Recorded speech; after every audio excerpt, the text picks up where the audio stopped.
ordinance. Roll call, please. Mayor McKay, Here.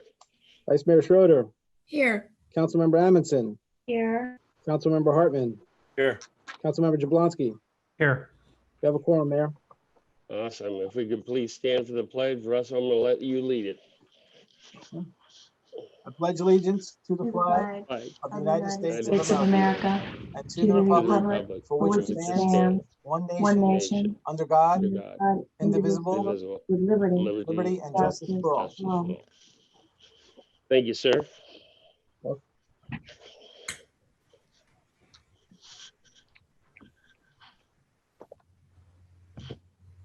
right. The LPA is where we're starting. So resolution number 3, you want to read that first? Sure, Mayor. This is a resolution of the local planning agency of the town of Southwest Ranches, Florida, recommending that the town council adopt an amendment to the text of future land use element of the town of Southwest Ranches comprehensive plan pertaining to the US Highway 27 business land use category, providing for an effective date. All right. Do we have a motion for this? I'll make a motion to approve. Second. Okay. Do you have any public comment? Mayor, can we Yes. read both into the record? That's fine. So If you guys, we're if you covered want to do on it that that. way, I'm We good. can vote separately, but let's get them both on the record if we might. All right, and then we'll do a new motion after the, okay. All right, go ahead and read number 4. Sure, Mayor. Item number 4 is a resolution of the local planning agency of the town of Southwest Ranches, Florida, recommending that the town council adopt an amendment to the town of Southwest Ranches Unified Land Development Code to create a new zoning classification to implement the US Highway 27 business land use category, providing for an effective date. All right, so do you want the motion to be for both items or one at a time? We had a motion and a second on the first one. I'd like a motion and a second on this, and then Jeff can do his presentation. So moved. Second. Second. Okay. Okay. So that was Bob and then D on that motion. You got that, Russell? Yep. Yes, I Okay. do, Mayor. Thank you. All right. Jeff, I guess Jeff's up to bat. Good evening, everybody. I'm with you with audio only, and having major Comcast and internet issues tonight. So I might be trying with to- you, so we'll see. yeah, I my documents even crashed. So I'm just going to go from memory here. Would you like me to introduce just both items? We'll present and discuss them, and then vote separately. I think that'll work. Keith, is Yep. that okay? Keith says yes, that's okay. Okay. So we have one item, which is amending the future land use element of the comprehensive plan for the US 27 business category. And the reason for this amendment was principally 2 things. Number one, we wanted to clarify that the US 27 business designation on the land use map could be applied on the west side of US 27 as well as the east side. Number 2, we needed to expand or amend the list of permitted uses in the future land use element for this designation to match the uses that the comp plan board recommended for the district. So those are the things that led up to this, and we'd had this drafted and presented at a workshop. Well, the last time we had a workshop on permitted uses for US 27. The only thing we've added since then is we've modified the language under performance standards where it talks about no noise, glare, odor, vibration, etc. Can be detectable from a residential property. And working through the nuts and bolts of some zoning regulations, realized that that's just not workable. So proposed an amendment to that provision saying that incompatible noises, vibrations, et cetera, will not be permitted. And that allows us to work within reason with our zoning regulations. Now, with regard to the zoning regulations, it's all based off of the comp plan policies for US 27. It's a planned district as required by the comp plan for US 27. And that means that it's not a standard zoning district where the property owner applies, rezones, and comes in with site plans, as over the course of development of the corridor. What happens is there's a master plan requirement that's part of the rezoning. The rezoning application has to accompany an application to change the land use map. So they have to go together. And part of that rezoning application is this master plan. And the ordinance lists the requirements for the master plan in terms of information. And the intent of it is that we can plan circulation and access in one fell swoop for the entire side of 27 at a time. In this case, we would get the east side of 27 figured out with FDOT in terms of access, circulation, drainage, and architectural style. One of the requirements in the land use plan is that there be an architectural style, and the elements of that style would have to be approved as sort of a palette to work from as part of the master plan. And then more detailed information like actual uses for or ranges of uses for portions of the master plan area, the actual building locations, orientation, buffering, a lot of those specifics will happen as we go. To the extent that we know this information or the developer knows this information up front, we'll include that in the master plan at the time of rezoning. And that would include, in addition to all the things I just mentioned, also a landscape treatment for the US 27, the edge of the corridor. And then as plans firm up over time, individual sites will come in for development. And to the extent that the information for that particular site isn't in minimum required detail for that particular area, they have to amend the master plan to incorporate those details before the site plan can be improved. So that's the framework for this. The permitted uses are the same list that the comp plan board recommended. We did add one use, or we modified one where it said, I think it was display of sale and display of our trailers and something else. We added construction equipment to that because it seemed to fit. That is the only change we've made. We designated some of these uses as special exception uses. Those were some of the uses that the comp plan board said, yeah, this use might be okay, but on a case-by-case basis, we want to see it and flush out the details beforehand. The essence of this ordinance, besides the uses and the master planning aspect of it, are the controls on uses. And you'll remember that the comp plan language is very detailed about impacts. Minimizing the impacts that development of this corridor will have on residential areas to the east. And so there's a lot of language in here about disclosures on the part of site plan approvals, even at the permit level, so that we can determine what types of activities are taking place, what type of equipment's being used, and we can address potential concerns up front. A lot of these uses that I mentioned that are special exception uses, as well as others that we've referenced in the table of permitted uses as being subject to a noise study, are going to have to demonstrate via a noise study that they are containing their impacts and that any sound impacts are going to be at an acceptable level. We've suspended in the draft, we've suspended the noise ordinance during business hours, which is 7 a.m. to 10 p.m. during the weekdays, a little bit more restrictive on holidays and weekends. The noise ordinance is a subjective ordinance. If somebody hears something that they don't like, they can call in a violation, and a police officer can verify that or not.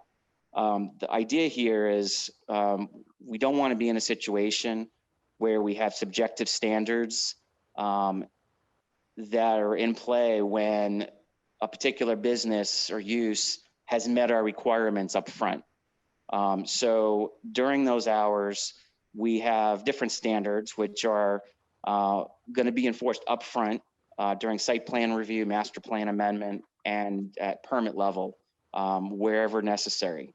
And we're going to make sure that any noise impacts, if there's certain equipment that is typically noisy or we can expect it to be noisy, it's going to have to be insulated. If there are certain machinery or what have you, or activities occurring in a building, the building will have to be soundproof. There may have to be a sound wall put up. All of these things come into play. So those things are, we're going to be looking to control those things in a proactive manner and not a reactive manner. And so that's how we've dealt with the noise aspects. As well, whether a use involves chemicals in their operation is something that also has to be disclosed. And it's just going to be a more detailed review of each potential use than you would find in a typical zoning district. And I think that the only other thing I would add to that in a summary of this, the regulations, is that it provides a lot of flexibility. So it gives the council the flexibility to impose conditions, whether it's hours of operation or landscaping or what have you, even setbacks at the time of master plan amendment and site plan amendment or site plan approval. It allows the council discretion with regard to walls, like I said, landscaping, many aspects of development. And it also, on the flip side of the coin, provides the developer with some flexibility so that when the town council sees something that they like, they can approve it. If the town council feels there need to be adjustments, they can approve that. So the ordinance is very flexible in that regard. And there certainly would be a lot of instances where we could specify, some very prescriptive regulations that everything has to be X, Y, and Z. And you're going to have circumstances where the town doesn't need it to be like that, and the developer, would prefer something different. One of the provisions that provides some flexibility is allowing the developer to potentially utilize off-site space as a buffer. For example, because of the wooded buffer now on the cemetery property, if the property owner was able to get an easement or acquire some of that property to the point where they could control it and maintain it as landscaped, that could serve in lieu of an on-site buffer, and that would increase the developable area and the taxable area of development. So we're trying to be creative, trying to accommodate economic development while also controlling impacts, and it's a balancing act. And I think we did a pretty good job of doing that. We did get feedback from the property owner and their representatives. They made a few good points, and we tried to incorporate their feedback where it was consistent with direction that we've received from the comp plan board, in the comp plan itself, and the council. And I think that wraps up my summary, Mayor. All right. Any public comment on that? Anybody have their hand raised? Yes, Mayor, we have a couple of public speakers that wish to speak. The first person is Jim Albritton. Mr. Albritton, can you hear us? You have your mic muted. Yes, can you hear me? Yeah, we can hear you. You have 2 minutes, sir. Thank you, Russell. Mr. Mayor, council, staff, I want to say it was a privilege for me to be able to sit on the comprehensive planning board. There was a lot of work involved, a very diverse group of people that talk. As Jeff just eloquently put all the legal details, we had input from the residents, we had input amongst ourselves. There were surveys done, a lot of paperwork that was done on everyone's part. And I honestly feel that this that's being brought to you now will bring the proper commercial out to US 27, where it's at now, where it should be. And I think it'd be a benefit to the town if this went through. Thank you. All right, Russell. Thank you, Mr. Albritton. Let's see. Next speaker, Mayor, is Terry Duke. Mr. Duke, are you there? Hello. Yeah. There you All right. go. We hear have you. 2 minutes, sir. Okay.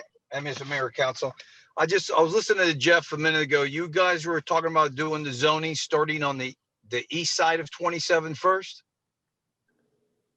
I think it's simultaneously both. I was under the impression of.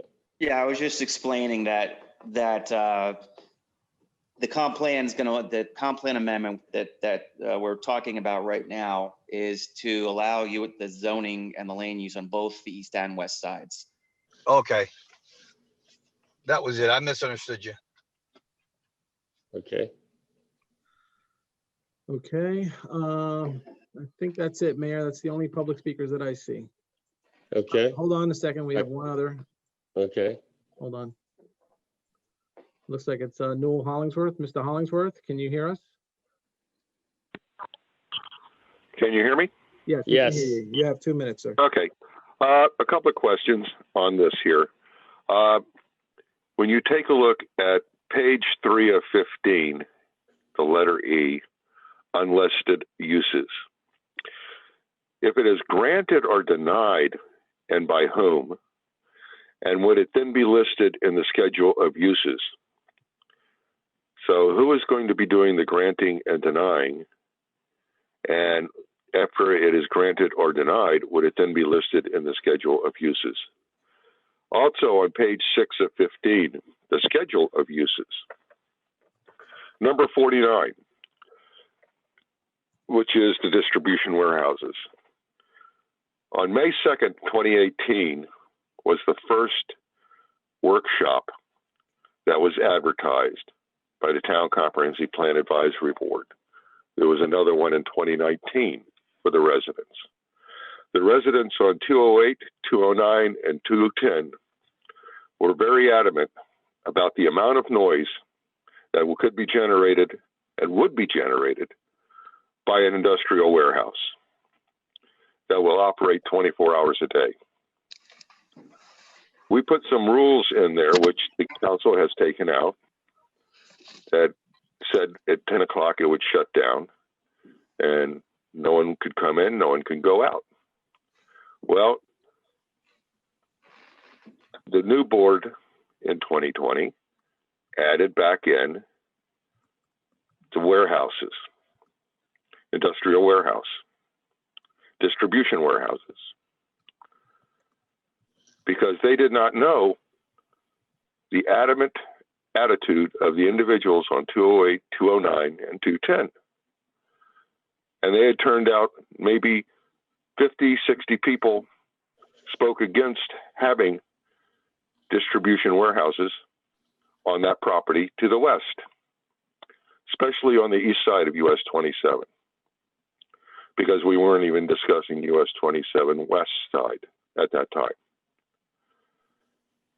So I would like for number 49 to be removed because the people of that neighborhood have spoken. Thank you. Thumbs up. Okay, thank you, Mr. Hollingsworth.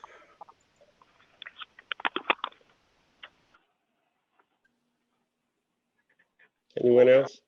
That's it, Mayor. There's no one else. Right, back to the council. Any other issues or concerns, conversation before we vote? Let me talk about this for a couple of minutes.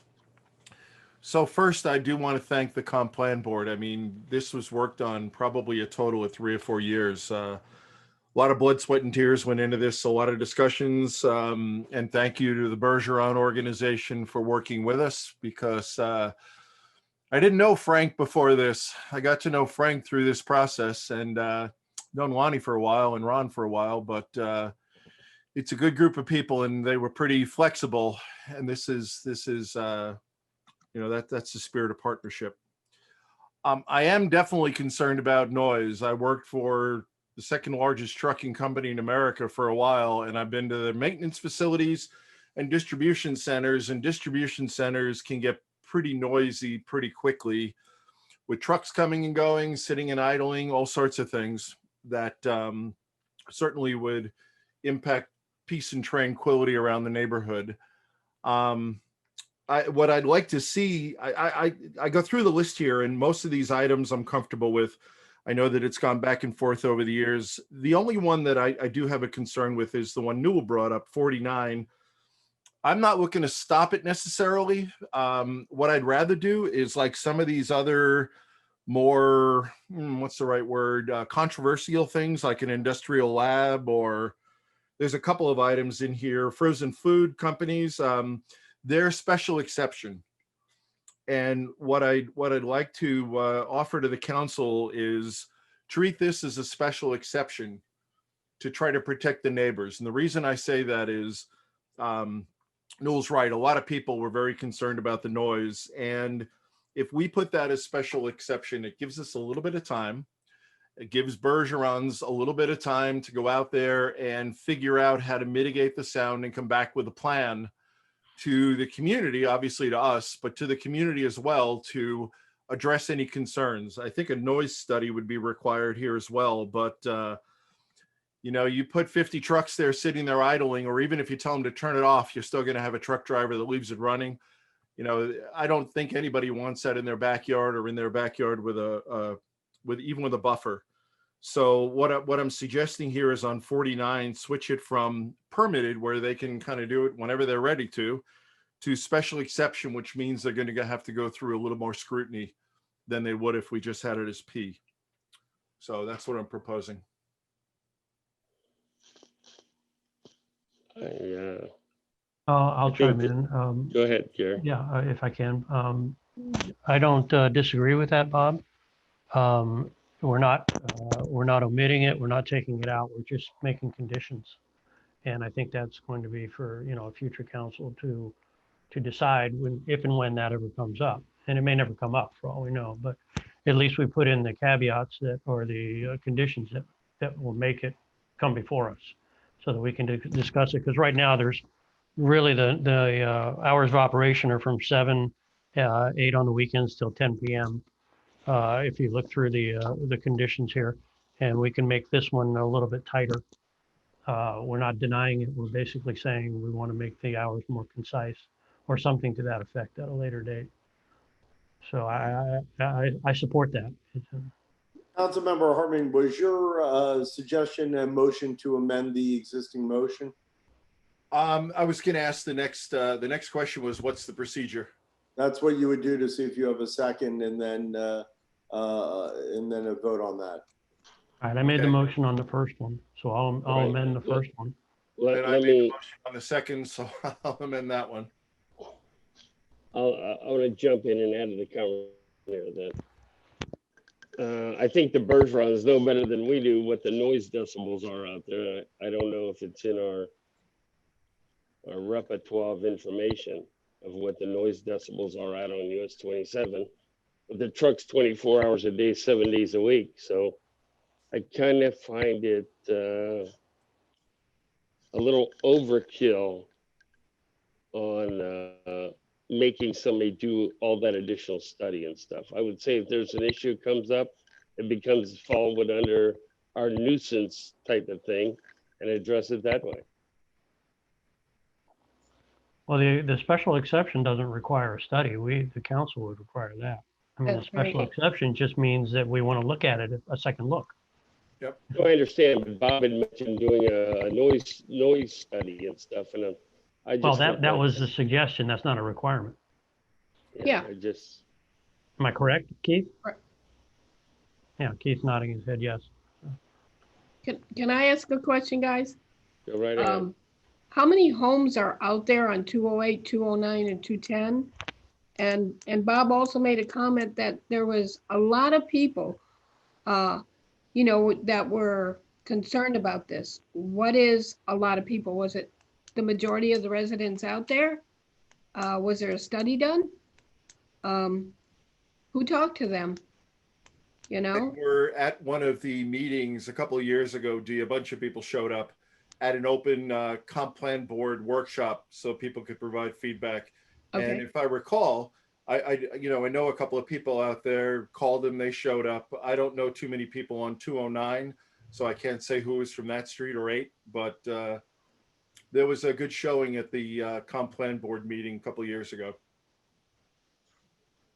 Yeah, I don't believe there's anyone in 209 except that church. May I? This property out there, this homes. May I And ask? there is homes, but they're on a 08 or 210, not on 9. 9 is where you turn into that Y, right. and it splits. Elsa has a question. Well, actually, it just seems to me we're adding an extra hoop that doesn't need to be there because it's in the event that something happens that may or may not happen down the road. I mean, isn't it something that the council could address if and when it comes up? Not after the fact. Not after. I think that's the what Gary fact. just said. Keith? Is there a way to address this after the fact? Well, wouldn't a special exception be after the fact? No, it's to get what they want. It's the first step of the process.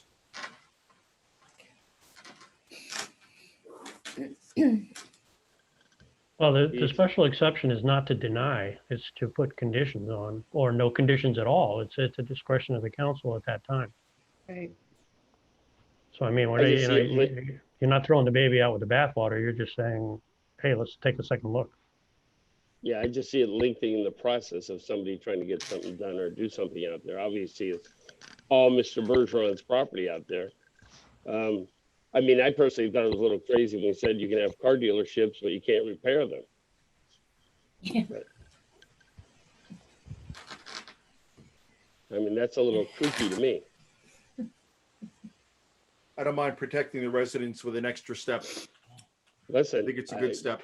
We're out here protecting the residents. We always have, has always done the right thing in their behalf.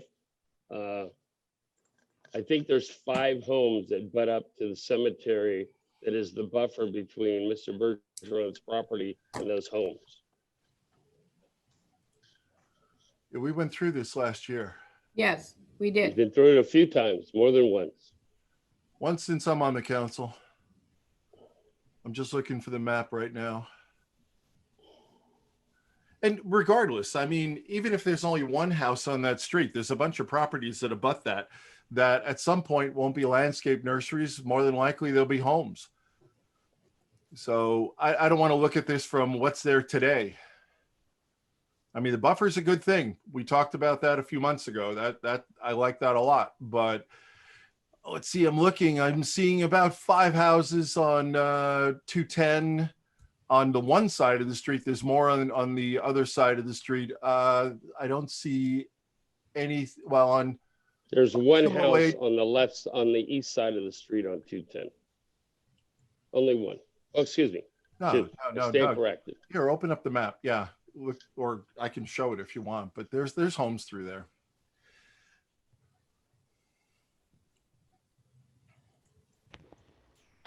Well, I guess call the question on what they want to modify. Well, what's the motion? Actually, Mayor, the person who made the motion and the person who seconded the motion changed their motion.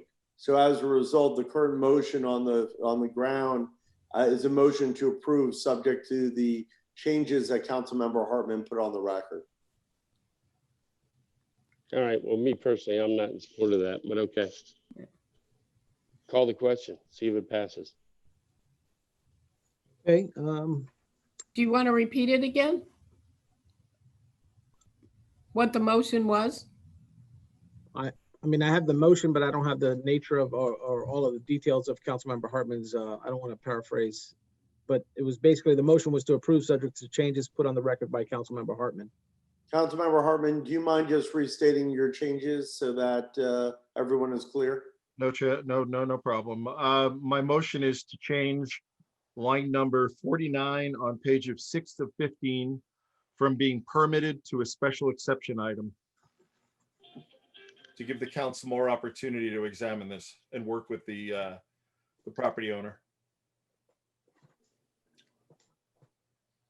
I think I was first or second. I don't remember on the first You were one. second on mine and I was second on yours. Okay.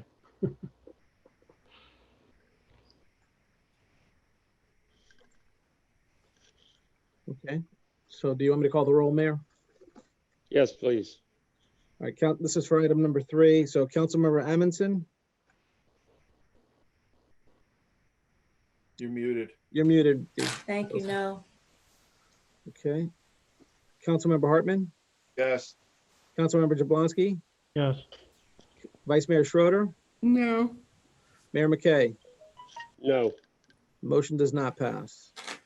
okay. So now where? Well, this is Do the we take a- LPA. Did An we take a LPA vote for number 4 also?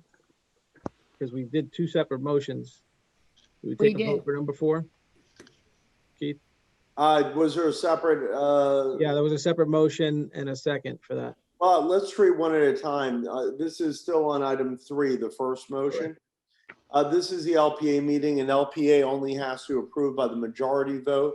Of course, if it does not get a unanimous 5-0 at the council level, then the item will fail. But at this point, you would need another motion of the LPA to send this item to the council.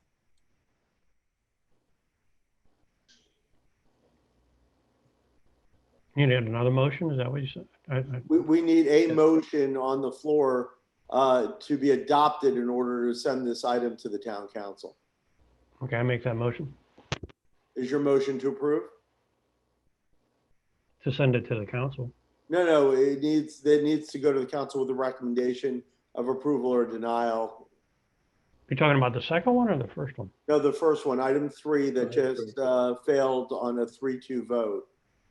We need some motion in order for the item to be transmitted to the council of a recommendation to the council. So we just need any motion to recommend to the council. Then just realize once it gets to the council, if it does not get 5 votes, the item fails. Yeah, I'll retract that. I didn't understand what you were asking. I don't, Sorry. I don't either. Okay, I'm sorry if I'm not being clear. At the LPA level, your job is solely to make a recommendation to the town council on this item. An LPA is not bound by 5-0. It's bound by a majority vote.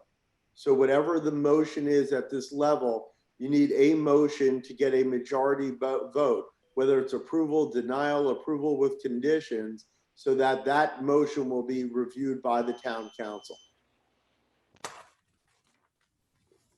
So clearly the majority who voted in the 3 to deny the last motion simply wants a motion to approve. And then that recommendation of approval, if passed, would be considered by the town council. But it's sort of strange because you know now it's not going to be adopted.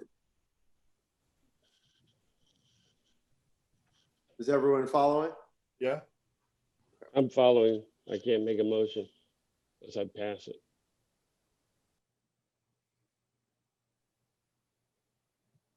Does somebody want to make a motion of what the original, A motion to approve the original? That would be the motion. Is that your Okay, motion? I make a motion to approve the original LPA resolution for US 27. Is there a second to that? Second. Okay, since it's been debated already, Mayor, feel free to call the vote on it. It's going to be debated Yeah. again by the council in 5 minutes. call the question? Councilmember Amundson, Yes. Councilmember Hartman, No. Councilmember Jablonski, No. Vice Mayor Schroeder, Yes, Mayor McKay. Yes, Motion Okay, so- passes. So item 3 is going to be transmitted to the town council on a 3-2 vote in favor of adoption. So now we're on to item 4. There was a motion and a second on item 4. Did that motion have any amendments to it, or was that just a motion to approve as well? Actually, that's the one that would have had the amendments on it, right, Keith? Because that's got the chart of permitted uses. Are you not hearing me? Out of order? Did you not hear me? No, I heard you. I wanted to see, did you guys go out of order on the vote then? Because item 3 should have been voted on before item 4. Well, that's what I thought we were doing. Yeah, Oh, I thought we did. Jeff, was the one with the changes item 4? It was the code amendment, not the comp plan amendment. Comp plan amendment wasn't Okay. discussed. Item 3 was a comp plan As far as amendment. having any That's changes. still, all right, so let's go on to make sure we're correct. Item 3 went on a 3-2 motion to the council for recommendation of approval. Do the two, now that we understand that they went out of order, do the two who voted no to item 3 want to change your vote, or are you okay with your vote on item 3? I'll hold. All right. Gary? I'm okay. Okay, fine. So now we're debating item 4. Item 4 is the one that has the motion with the amendment that was debated. That motion failed. So we need a new motion on item 4.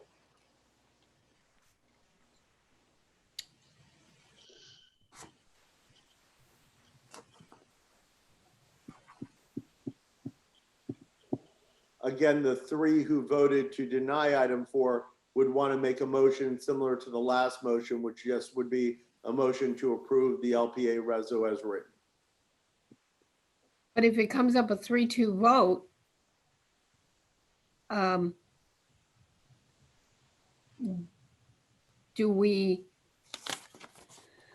confused.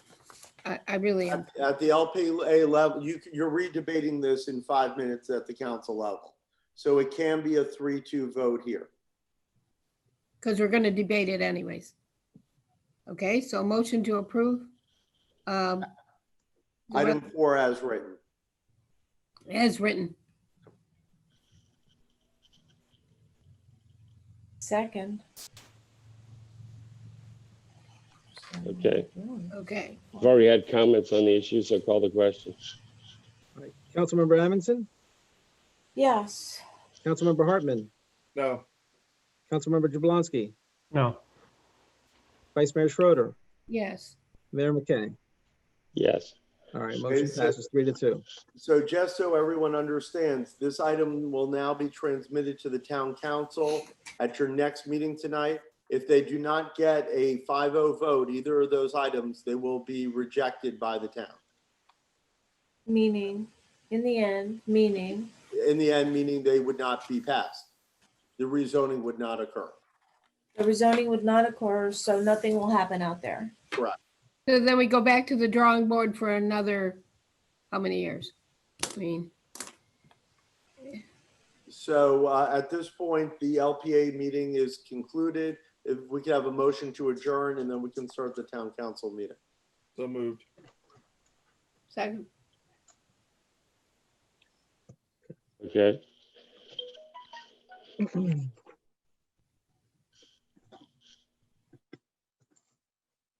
Okay, so Mayor, we're now onto the regular town meeting. You need to call the meeting to order, and then we need to redo the pledge. All right. Roll call, please. Mayor McKay, Here. Vice Mayor Schroeder, Here. Councilmember Amundson, Here, Councilmember Hartman, Here. and Councilmember Jablonski. Here. We have a quorum. All right, if we could please stand for the pledge, and Russell, you'd lead it. Pledge allegiance to the flag of the United States of United America States of America. and to the republic for which it stands, Which stands one nation, under God, indivisible, with liberty and justice for all. Thank you, Russell.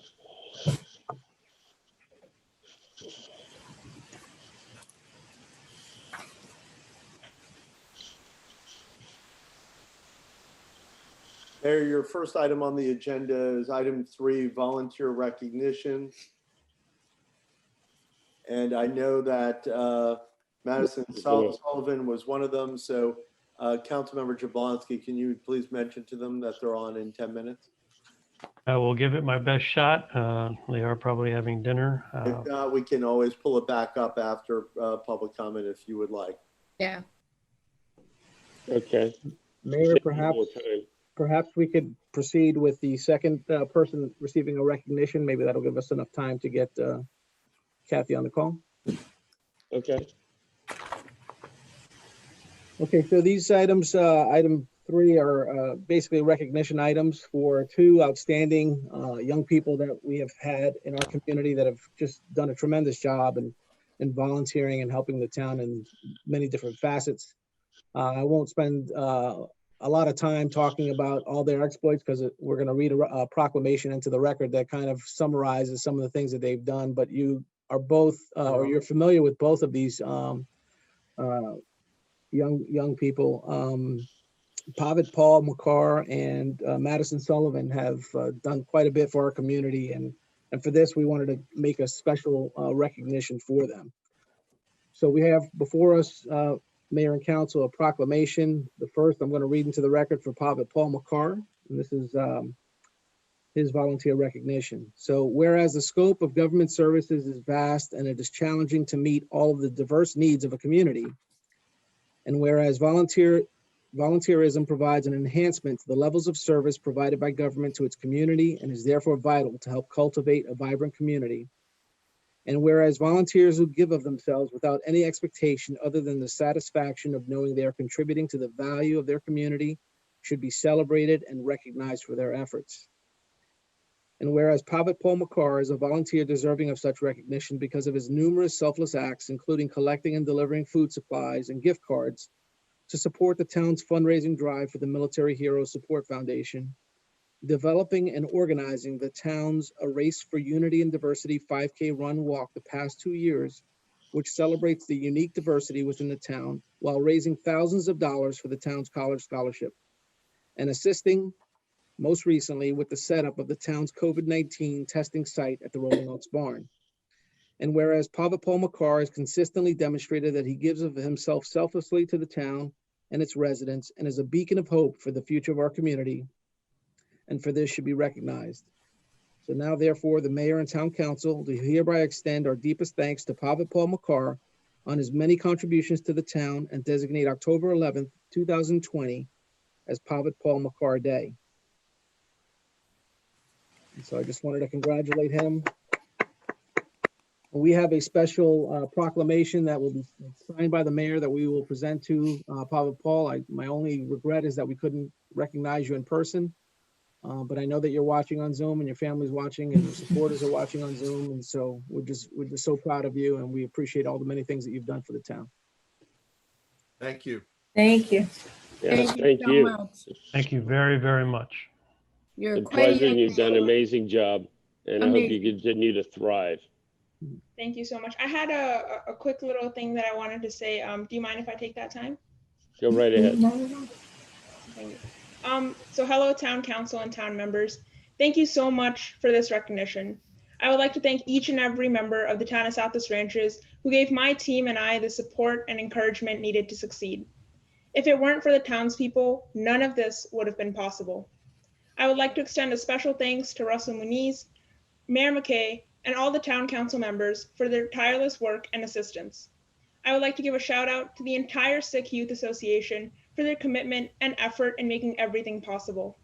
They are the best teammates and greatest group of friends I could ever ask for. I would also like to thank Mr. Jolly and Manmeet Auntie and my family for being mentors and providing me their guidance along the way. Once again, thank you to everyone, and we hope to continue our mission of unity and diversity. Thank you. Thank you. Excellent. Thank you much. And Mayor and Council, without further ado, we wish to also recognize Madison Sullivan for her many contributions to the town. And I'd also like to read into the record a proclamation. And Madison and Kathy and Richard, welcome to the meeting tonight. Good to see you. So here's a volunteer recognition proclamation that we have prepared. Whereas the scope of government services is vast and it is challenging to meet all of the diverse needs of a community, and whereas volunteerism provides an enhancement to the levels of service provided by government to its community and is therefore vital to help cultivate a vibrant community, and whereas volunteers who give of themselves without any expectation other than the satisfaction of knowing they are contributing to the value of their community should be celebrated and recognized for their efforts. And whereas Madison Sullivan is a volunteer deserving of such recognition because of her numerous selfless acts, including singing the national anthem at numerous town events, starting a reading program for town youth, documenting an oral history of the town through the viewpoint of town pioneers, organizing a female-only self-defense seminar, fundraising efforts that realize thousands of dollars for the town's college scholarship fund, and serving as a student liaison to the Schools and Education Advisory Board. And most recently, she organized and moderated a candidate night forum, just to name a few. And whereas Madison Sullivan has consistently demonstrated that she gives of herself selflessly to the town and its residents and is a beacon of hope for the future of our community, and for this should be recognized. Now, therefore, the mayor and town council do hereby extend our deepest thanks to Madison Sullivan on her many contributions to the town and designate October 10th, 2020 as Madison Sullivan Day. Congratulations, Madison. Kathleen, Congrats, Madison. way. I Kathleen, did that big smile says it all. That is so cool. Thank you. Great job, Madison. You get to stay home from pleasure. school that day, even though it's a Saturday. Good job. Hold out for ice cream. People need to know that you do private requests for the Star Spangled Banner. Oh, there you go. There you It was go. incredible. Thank you. Thank you so much. Okay, thank you. She's so cute. Madison, is there anything else that you wanted to say? Just to give you that last minute. I didn't really plan anything, but Okay. thank you so much. And I love this town, so I love doing things for it. Don't make promises now. Good job, Madison. You're the Thank you. best. Your mom's not too bad either. Or your brother. All right, we thank you both for your efforts. Thank you. Stay Mayor, safe. Turn it back over to you. Okay. All right. Are we at public comment? Yes, Mayor. Okay, so this is the public comment portion of the meeting. We have it appears that we have two speakers that wish to speak. It looks like a few more. Let me call on the first one. It appears to be Newell Hollingsworth.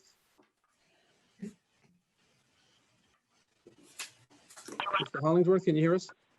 No, I'll pass. Thank you. Oh, you'll pass. Okay, thank you. Okay, the next speaker is Sharon Glass. Ms. Glass, can you hear us?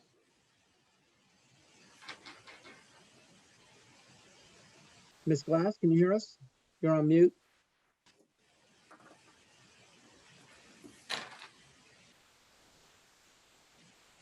Russell, could you please tell her how to unmute her phone? Yeah, I think she's got it now. Go ahead, Ms. Glass, are you there?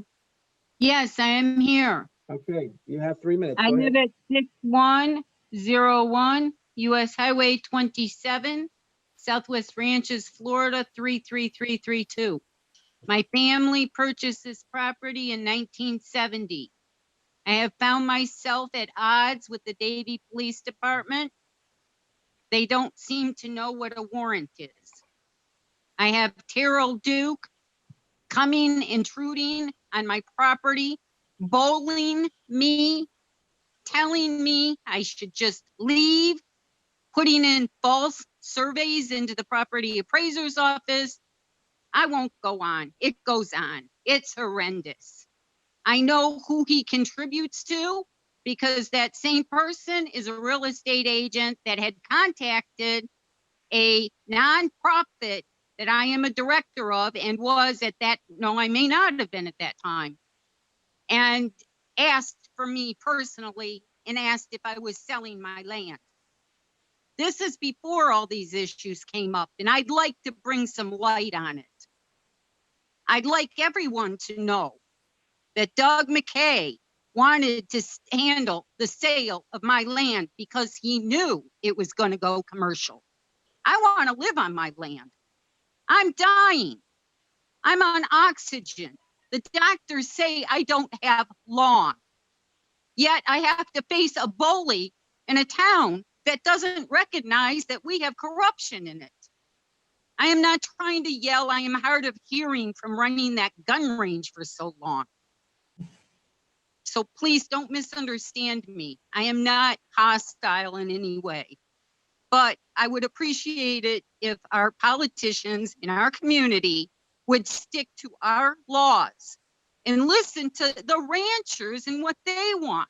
We have a widow living on 209. She lost her ag exemption. She has a farm. She sells. I know her personally and have known her for over a decade. She's going to lose value, home value. All those people are. The 5 acres that Terrell Duke, if he bought it or not, I don't know, behind me is on the interactive hazmat list. Interactive hazmat list. South Florida Water Management District has a book about the Bishop Nixon parcel. There was a 40-day land survey with sunken wells all over this 12-acre part of land. And they have a whole book on how the back 5 has to be remediated.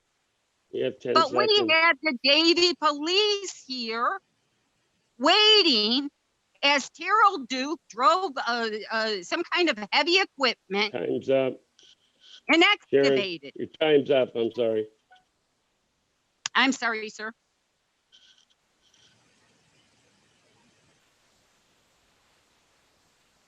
All right, who's next?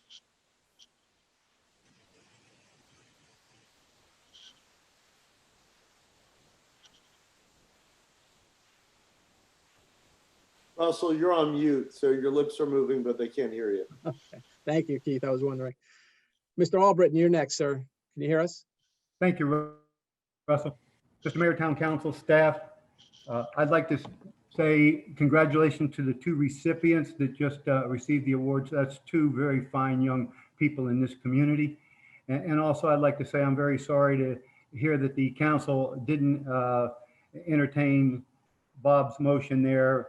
There was a lot of hard work done by the Comprehensive Planning Board, and I sure hope that it hasn't all been shot down just because of one small thing. For those that are just joining in, I'm Jim Albritton, and I am running for the District 3 Council position in our great town of Southwest Ranches. I've been a resident since 1985, 15 years before the town was formed. I also attended a lot of the meetings where the talk of the town being formed. I also voted on making this our own entity and our own special town. And I was part of the first Green Meadows Homeowners Association. For the past 10 years, I've been actively involved in all the wonderful events that's been put on in this town. I currently sit on the Comprehensive Planning Board and the Fire Assessment Board. And over the past few months, I've had the privilege of sitting in all the Zoom meetings with the homeowners associations and the town board meetings. And I gained a great insight as to what the residents of our town want and need. And I promise I'll be your voice in town hall. So I'm asking for your vote on November the 3rd. And together we can keep Southwest Ranches, that unique, rural, wonderful town that we all love. And I thank you for your time. Thank you, Mr. Albritton. Okay, Mayor, the next speaker is phone number ending in 7965.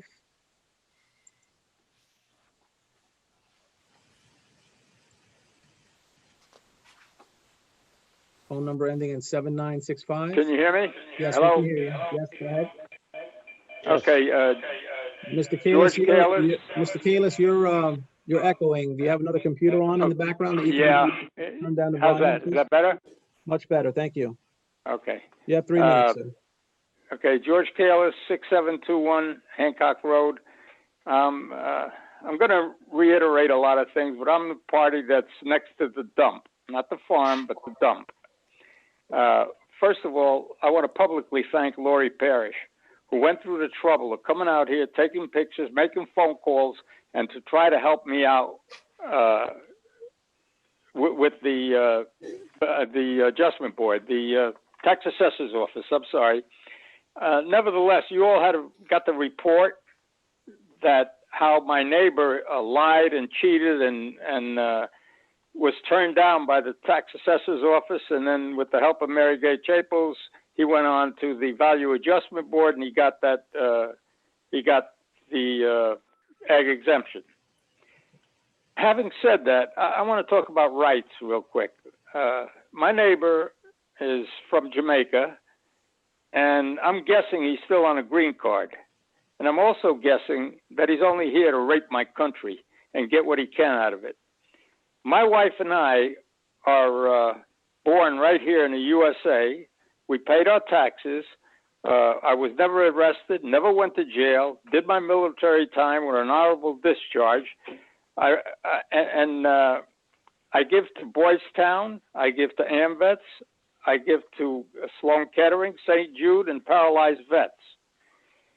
And with all that, I don't have the right in any way to stop this dumping next door to me. I had given, last time I was on here, I gave an example, a what-if example, if the nursery next to Town Hall had all this going on, what would happen? And no one commented on that. Mayor, you had one word. I heard you say one word. You said, what's happening to me is horrible. Yet, before the COVID-19, every time I looked up, you were rubbing elbows with Mary Gay Chapels. And now I see your banners all over the next door neighbor's fence. So I guess you don't have to be a rocket genius to figure that one out. Councilman Jablowski, although you sympathized with me, you tried to compare what's happening to you back there as to what's happening to me here. What's happening to you wouldn't light a match to what's happening over here. The dumping goes on. The dumping has been going on for over a year and a half. 2, 3, 4 truckloads a day, every day. Now, if you don't think that's a lot of dumping, you do the math. The other thing, I'm sorry, sir, but your time's up. yeah, I figured that much. I know you always cut off anyone that's apologize. up against No, you. That's I- fine. they all- Thank you, everybody thank you, gets thank 3 you, minutes. thank you very much. I'm done. Okay, next speaker, Mayor, is Fred Cox. Mr. Cox, can you hear us? Yes, sir. Hello, everyone. Fred Cox, 4940 Thoroughbred Lane. I'm hoping when Andy Burns has his comments, he'll give us a good update on the fire fees. I really thought that this would be resolved by now. The trim notices were sent out in August. We had several residents that it appears to many of us have been charged erroneous, very high fire fees.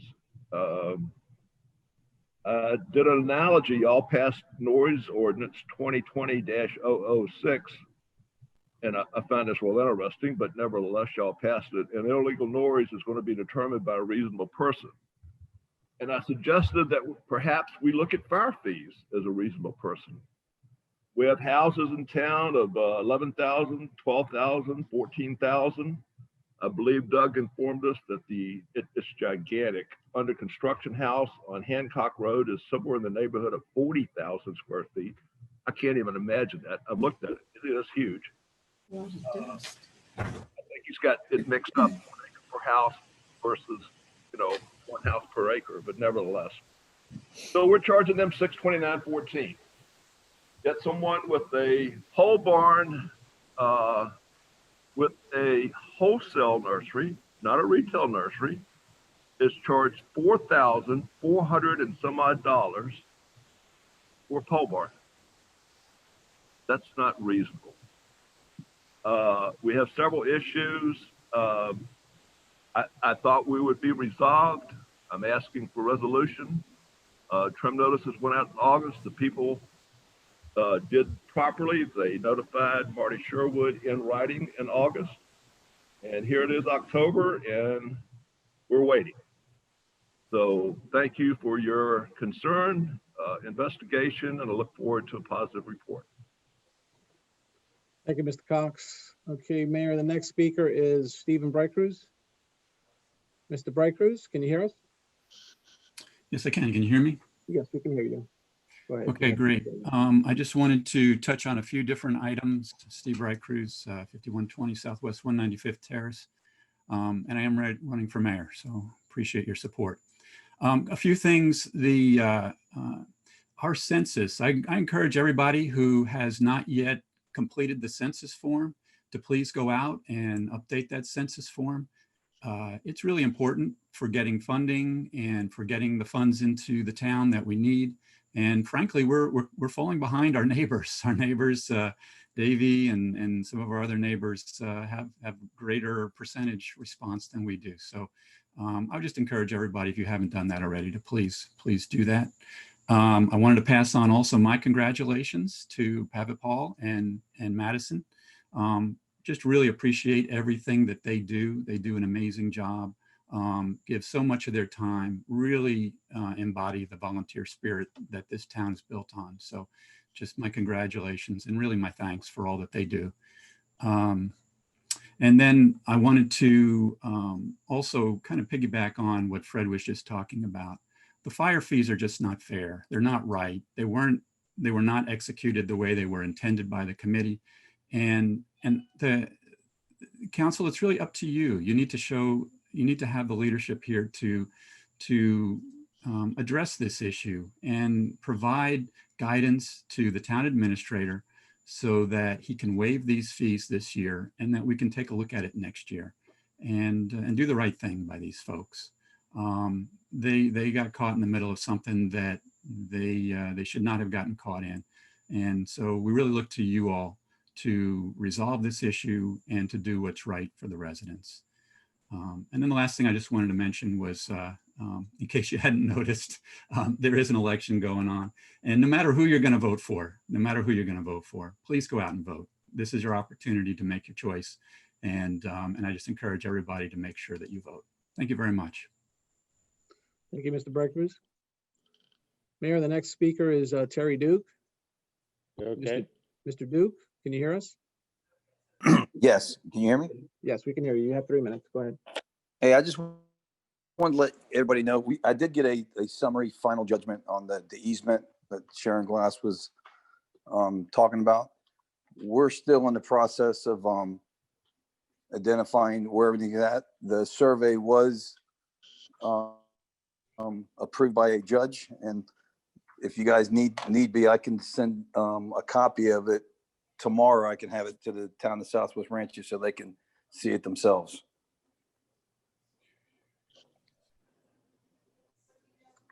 Yeah. Thank you, Mr. Duke. Terry, you still there? Yeah, I'm here. I have a question for you. Was I ever involved in any real estate deal out there related No, to Sharon Glass? No, I don't. I heard her say that, so I have no. We've never talked real estate. I've never talked real estate with her. I've never been in any issue or transaction out there, have I? No, negative. Okay. So there's nobody bullying anybody. We're trying to get a site ready out there. And matter of fact, we're meeting with Swift Mud tomorrow to finalize all the permits that we're going to need to clear and to fill. And as far as the back half that they're talking about with the wells, those wells were put in back in 2000, early 2002, I believe, just to monitor all the illegal dumping that happened. Somebody got paid a lot of money, I guess, to have the Diplomat dumped out there. So what they did was they put these wells in to monitor that, to make sure none of that seeped into the Everglades. That's why those wells were put there. So it's going to be a little bit of a long road, but I just want to assure everybody, nobody's bullying anybody. And we're surely not going out there causing any kind of grief for her. Yes, go ahead. Terry, this is Delsa speaking. Since I'm the only realtor left on the town council, I'd like to have you clear me of being the person as well, having to do with any of your land acquisitions. No, nobody at the town has ever, I've never involved anybody in the town for any, especially real estate deals. Yeah. Well, thank you very much. I appreciate it. Thank you, Mr. That was it, guys. Thank you. All right. Thanks, Terry. Okay, Mayor, the next speaker is Debbie Green. Ms. Green, can you hear us? Yep. Okay, you have 3 minutes. Go ahead. Debbie Green, 5201 Southwest 199th Avenue. I wanted to congratulate Madison and Paul also. They're just two incredible young people, and I've had the good fortune to attend many of their events and to also have the opportunity to see all their efforts firsthand. What I wanted to talk about is the campaign signs. And Andy, if you've mentioned this executive order in the past, I apologize.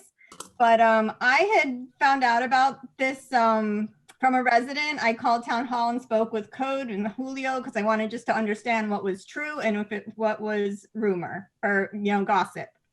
So apparently, as in all prior years when elections came, if a campaign sign was going to be put on somebody's property, that person signed an authorization of their consent to put the sign on their property. I understand that an executive order was made by the town, I guess by Andy, that the mayor was copied on, and I guess everyone else then in turn, that an exception was made in this year due to the COVID-19, that authorization, so in the past you had to physically sign the consent. I would have thought you could, at the very least, there could have been email consent. I know the signs I have in my property are David, Jim, and Steve. They all asked my consent. They were running around trying to get consent of people or email consent. But I understand now that what was the executive order was that wasn't necessary, and it was determined that the campaign signs could be put wherever on anyone's property, and if the property owner didn't want it, then you'd say, I guess if they don't want it there, they'll just take it down, which really isn't fair to then cause somebody to put forth this extra effort. And the reason I'm bringing this up is because I saw in some of these Facebook groups, like the Facebook My Hometown and Southwest Ranches My Hometown and Southwest Ranches, whatever the other one is, that and nearby, that there was comments made, how could the mayor put this sign on my property without permission? And then in all the different comments going on, well, maybe somebody else must have put it, because of course he wouldn't have done that. But we've always had the impression, because you've always needed to give consent. So if you see a sign somewhere, you assume that person is endorsing that candidate. So I just think it's important for everybody to know that this requirement was waived in this year. And, and I found how on Facebook conversations become one-sided, because a simple comment that I made of ... or maybe social media isn't the place for this conversation, and got blocked. So it showed me that these conversations become one-sided because you get blocked for a simple comment. Debbie, I'm sorry, but your time's up. I was done. Okay, thank you, Ms. Green. Next speaker, Mayor, is David Kaczynski. Mr. Kaczynski, can you hear us? Yeah, good evening, Council. David Kaczynski, 6411 Hology Trail. Of course, everybody sees my beautiful red and white signs. David Kaczynski, running for District 4. I wanted to reiterate some of the issues that had been discussed by other members of the public this evening. Let me begin with congratulating Public Paul McCarr and Madison Sullivan for their very, very honorable efforts. They're definitely the future of the town. Fire fees. I think that when the fire study committee made the vote, it was an equitable vote among all properties that had a structure. It was unfair to those that are paying thousands and thousands of dollars more than a resident. I have a strong record of opposing commercial development in any more than the 4 designated areas of the town. I am opposed to any new taxes. And I also support Councilmember Hartman's amendment that was shot down earlier during the land use planning agency meeting. I think that sound is something that neighbors need to be concerned about, as well as odor. And I also, I'll wrap this up with, I'm a strong supporter of free First Amendment speech protected by the First Amendment, and that includes political speech. Thank you. Okay, thank you, Mr. Lasky.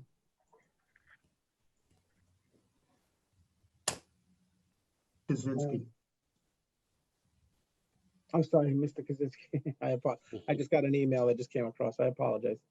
Mayor, we have one other She spoke at the beginning of public speaker. comment. Yeah, that's up to, okay. You don't want me to, okay, so that Not if they're ready. appears there's no other speakers besides, Okay, okay. all right. We had council member comments, board reports. Any board reports?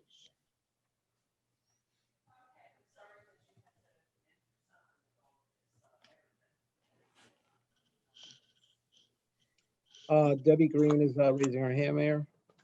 Okay. Ms. Green, can you hear us? Yep. Hear Go me? ahead. Yes. I just, yeah, on behalf of the Education Advisory Board, I just wanted to share that there's gonna be a social distancing event to come out to the Rolling Oaks Barn Tuesday, October 13th at 7 p.m. for a great selection of beautiful handmade holiday decorations. And all money raised is gonna go towards the scholarship.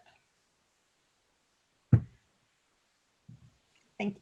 Okay. Mayor, I just want to add that most of that will be outside, and social distancing and facial coverings will be part of the requirements. Okay, any other board reports? No other board reports, Mayor.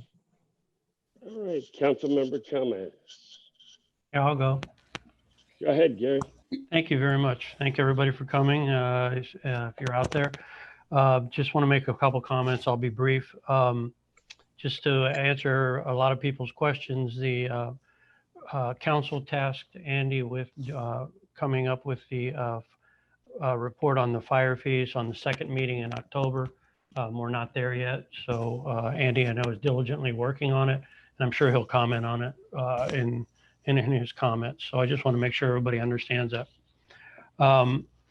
Madison had a big surprise today. She didn't know that this was going to be her day.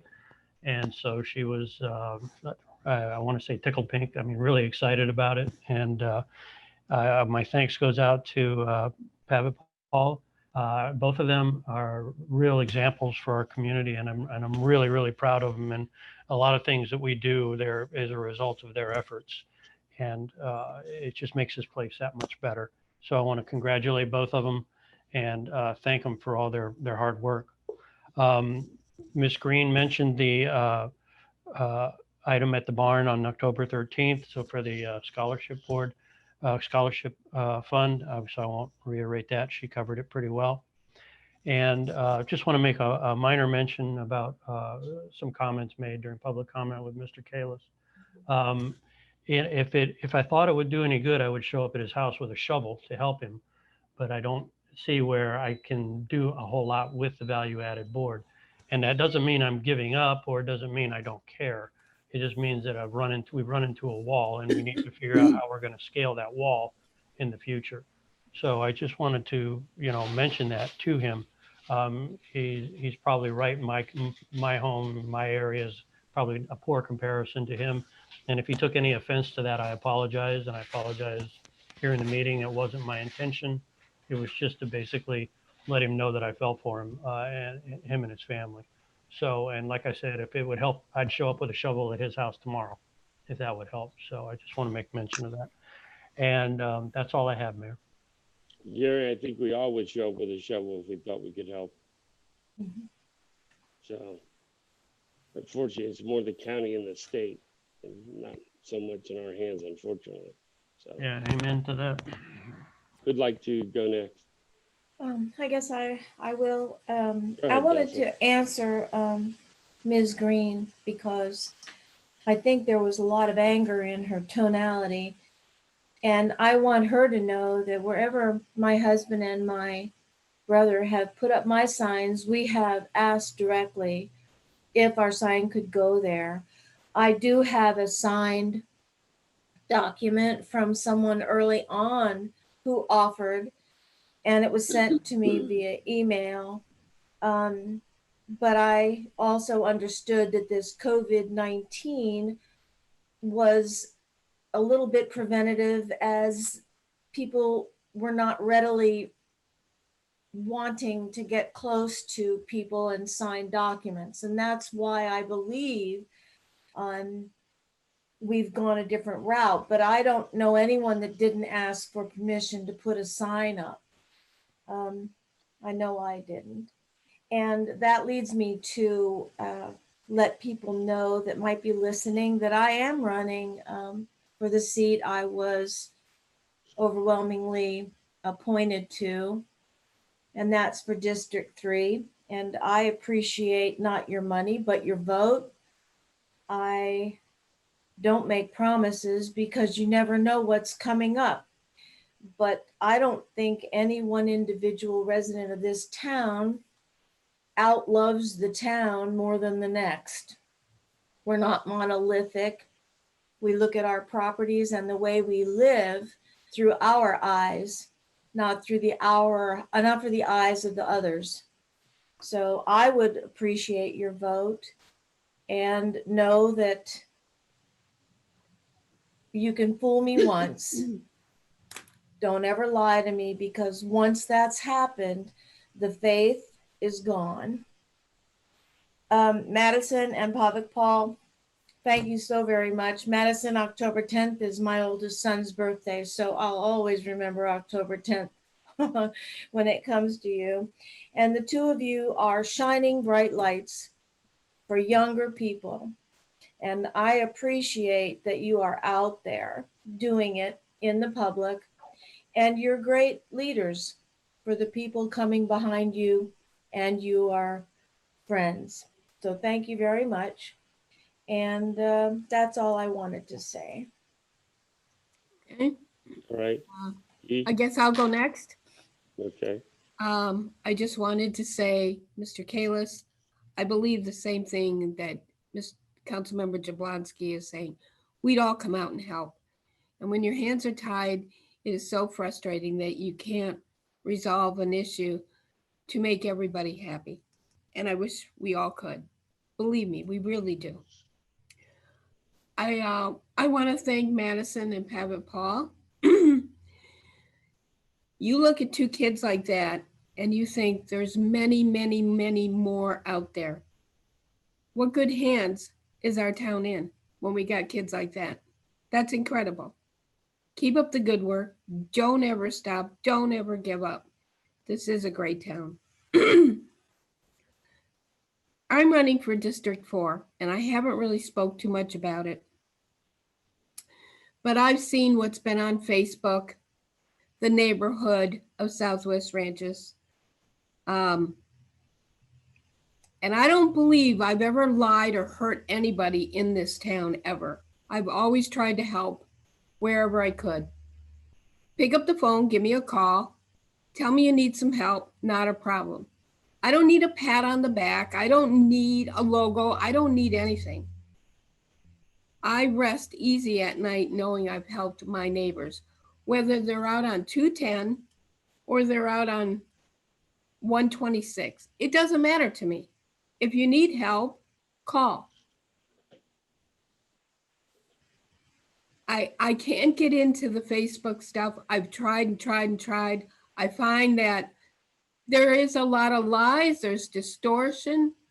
The social media is cruel. We tell our kids not to do things like this to their friends. I mean, you see all the time, kids have taken their own lives because of things that have been put on there. And yet somebody can be, I'm going to use the word cowardly enough to put stuff up there not talk to you about it, accuse you of things that you've never done, and I've never lied to anybody. And I resent it. I am about as rural can get. Everybody sitting on this council, I have chickens, goats, horses, fruit trees, a garden. I mean, I don't know what more anybody wants for me to support this. I also moved out here in the 80s, and I loved it. I knew this was home forever and always. I built a home. I planted my roots here. 2 generations. That's a love for something. And I love it. And if you don't have the nerve to tell me to my face that I don't love it, I don't need to hear it from you. I don't need to hear it on a website or a Facebook page. That's all I gotta say. Thank you. All right. Anyone else, Bob? Yeah, just real quick. Everybody is congratulating Pavik Paul and Madison. They certainly deserve it. These are 2 wonderful kids. I mean, we all know them from interacting, and the fun thing is to watch them grow up. I mean, I've known Madison a long time, and to see her and Pavik Paul budding into young adults that are going to go places. I mean, people like them start out where they are now, and they keep getting kudos because they do great things. And I'm proud to know both of them. So congratulations. And I don't need to say keep up the good work. People like you, keep up the good work. Thank you. That's all I've got at this point. All right. No worries. Yeah, likewise, I'd like to say Madison and Pavik Paul, what a great job. You all have been pillars of the community and stepping up to the plate and doing so many things and involved in so many things. So thanks for what you do. Appreciate it. And glad you're in our community. Other than that, I want to say Manon Hagan-Stevens, I want to thank you very much for walking Green Meadows with me last weekend. I appreciate it. Knocked on a bunch of doors, talked to a bunch of people. If I'm out and about with somebody and somebody sees me, please say hello or hi or boo or whatever. We're out there campaigning for our seat, and I'm ready to keep my seat, and hopefully you'll support me in doing so. So thank you very much. Aside from that, I'm good. We're going to go over to legal comments. Keith, you're on the table. Thank you, Mayor. Nothing new on a legal perspective today. All right, good. Administration, Andy Burns. Thank you, Mayor. I'll be brief. In response to a couple of public comments today, in response to Debbie Green, the executive order that she was referring to that I signed off referred to campaign signs. What we had decided early on in the process was that we would accept email acknowledgements or consent rather than just the designated form that we've used in the past. And so it was our intention to move forward that way. I actually had a conversation with one of the candidates who expressed concern that some of his supporters were not, first of all, they were potentially health challenged, so they were not able to get together with them to sign off on the traditional form, but they were also not internet savvy and of the ability to send an email expressing their consent. So it was really coming out of that conversation that we made the decision, or I made the decision, to allow the signs without consent forms only on private residential property, because the thought was if the homeowner didn't consent, the sign wouldn't be there. So it was very much COVID related. And while we didn't convey that to the public, and maybe we should have, that information was conveyed to all the candidates immediately upon it becoming effective. So I hope that clarifies that. Another issue was raised by Fred Cox earlier on the fire assessment. I know Councilmember Jablonski spoke to that. That came up during the final budget hearing, and you had all tasked me with bringing some information back to you guys at the meeting on the 22nd, and we are working on it and are on course to do that. And part of that is evaluating some of the additional information that was supplied by residents. So that is in process, and we'll certainly have a report for you on the 22nd. Last but not least, I do want to take a minute or so to talk about one of the Broward County charter amendments, which is item question 2. And that allows for surtax funded projects on county-owned land to bypass municipal rules.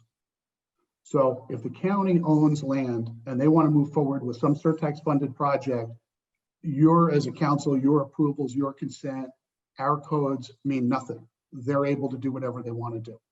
And so you may say, why would that apply to us?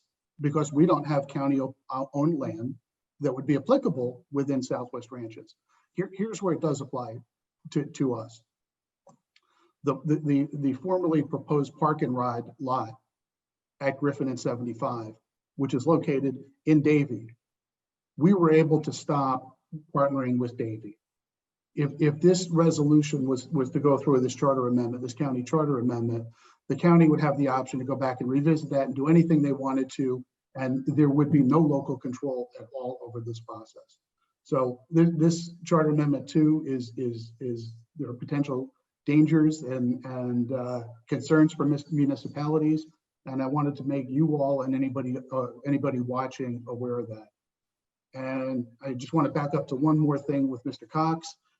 He pointed out to us today that we had an issue with our constant contact, which is how we push out our meeting notices. And Russell and I will work on addressing that because I'm not sure what happened with that. But if you know of any residents or is anybody listening tonight who has subscribed to our constant contact who hasn't been receiving messages, please call the clerk's office and let us know so that we can make sure we can address that. Because obviously we want to do everything we can to get our message out to the public. And we certainly wouldn't want anybody to not receive that message who's expecting it. And that's all I have, Mayor. Thank you. Thank you, Andy. Ordinance number 9, Russell.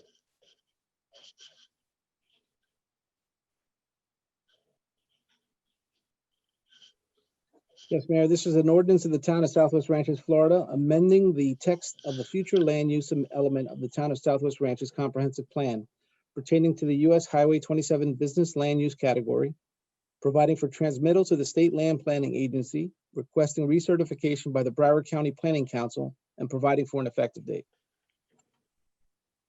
Okay, do we want to read 10 also, Keith, or no? Well, to avoid confusion, let's do one at a time this time. Mayor, Okay.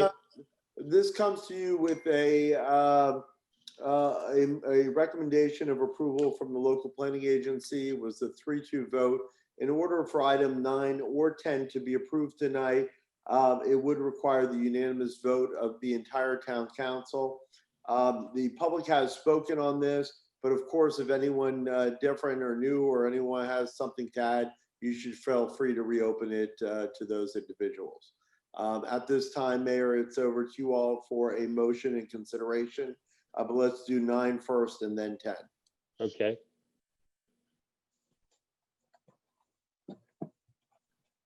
All right, I'm looking for a motion. You're muted, Dee. Motion to approve? Yelsey, you're muted. Sorry. Second. All right, public comment on this matter. Okay, we have a few hands up, Mayor. The first is Sharon Glass. No, she does. She's not on this one, I don't think. Yes, I am. Please. Okay. If you're Am gonna I go like being you went on heard? before, I'm gonna shut you down, but go ahead. I will try not to go over. Andy, Sir Burns, John Eastman had submitted something to your care via email. It's the whole environmental study on this land. Okay? This land cannot be developed. It is illegal to develop and just take out dirt and petroleum products and whatnot off this land, the back 5 acres. That's the way it is. That's the law. Ask DEP, look at the interactive map. Andy, you have all that information pertaining to real estate agents. Yes, Pop's Gun Club does have the evidence in their care. The voicemail you sent through the 209 number, Mayor McKay, and also the email you sent to Pop's Gun Club. They have that in their care, the directors. I will give them to you, Andy. I suppose I don't know what to do with them. I don't know how I go about this. It was very uncomfortable for me.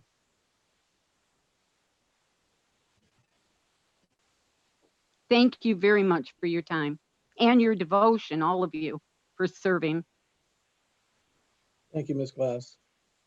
Okay, who's next? Mayor, the next speaker is Steve Breit Cruz. Mr. Breit Cruz, can you hear us? Yes, I can. Steve Breit Cruz. I just wanted to, 5120 Southwest 195th Terrace. I had the distinct honor of being the chairman of the comp plan board that worked on this. And I just wanted to take a moment to thank each of the board members for their volunteering their time and their effort on this piece of legislation. It takes an incredible amount of work and time, and these folks were really dedicated to that. I do hope that that we can come up with a reasonable compromise here tonight and pass this so that we do move forward. I think we can continue to tweak it and work on it going forward. But I think it would be good to take a step forward this evening. I do 100% agree with the amendment that Bob had recommended earlier in the LPA. And I would hope that that's the way it would be passed. But overall, I would love to see it get passed, and we can always revisit it. We can always rework it and try and continue to improve it like we do with any piece of legislation. Thank you. Thank you, Mr. Breit Cruz. Mayor, I think Mr. Bergeron is wishing to speak. He has his hand raised. Sure. Yeah, I'm gonna, as watching earlier on the LPA and the discussion on 49, I understand the concerns, but if the council would read down below the use tables and specifically section 051-030, limitation of uses, there's 5 provisions that deal with the concerns of Councilmember Hartman and Mr. Jablonski. And I'm going to briefly, I may not read all of them, but I'm going to read some of them. But it starts out with A, noise compatibility, parentheses 1, the town may require a noise study for any use subject to the subsection in the table of permitted uses and any other use, equipment, or machinery that may be expected to generate noise detectable beyond the property line. The study shall identify the anticipated noise impact from the proposed use at the nearest point of the lot line of the receiving residentially zoned property or the impact location. Number 2, the impact analysis shall consider the level of sound that would be generated by the proposed use, as well as its temporal characteristics, how it varies with time, and its spectral characteristics, how it varies over frequency. If the projected noise from the proposed use or proposed modifications to an existing use exceed either 5 dB above the average daytime ambient sound level of 55 dB at the impact location, the noise study shall include recommendations to mitigate the noise impacts. So there's a little bit more there. And then number 3 is acceptable methods of sound attenuation may include limitations on the scope of use or its operations, deliberate site design, sound walls, acoustic blankets, or insulation. So I think the main concern there, and I will say that staff is acutely aware of the town's concerns, the council's concerns. They, through this process, know exactly what the town of Southwest Ranches and its residents are looking for while trying to cite a responsible development like this in a location that is acceptable, being on a 4-lane divided highway by a landfill and then bordered by a cemetery. And I will say that they stood really strongly as we negotiated ways for the town to keep total control to make sure that anything that was passed was done so in the spirit of what the town stands for.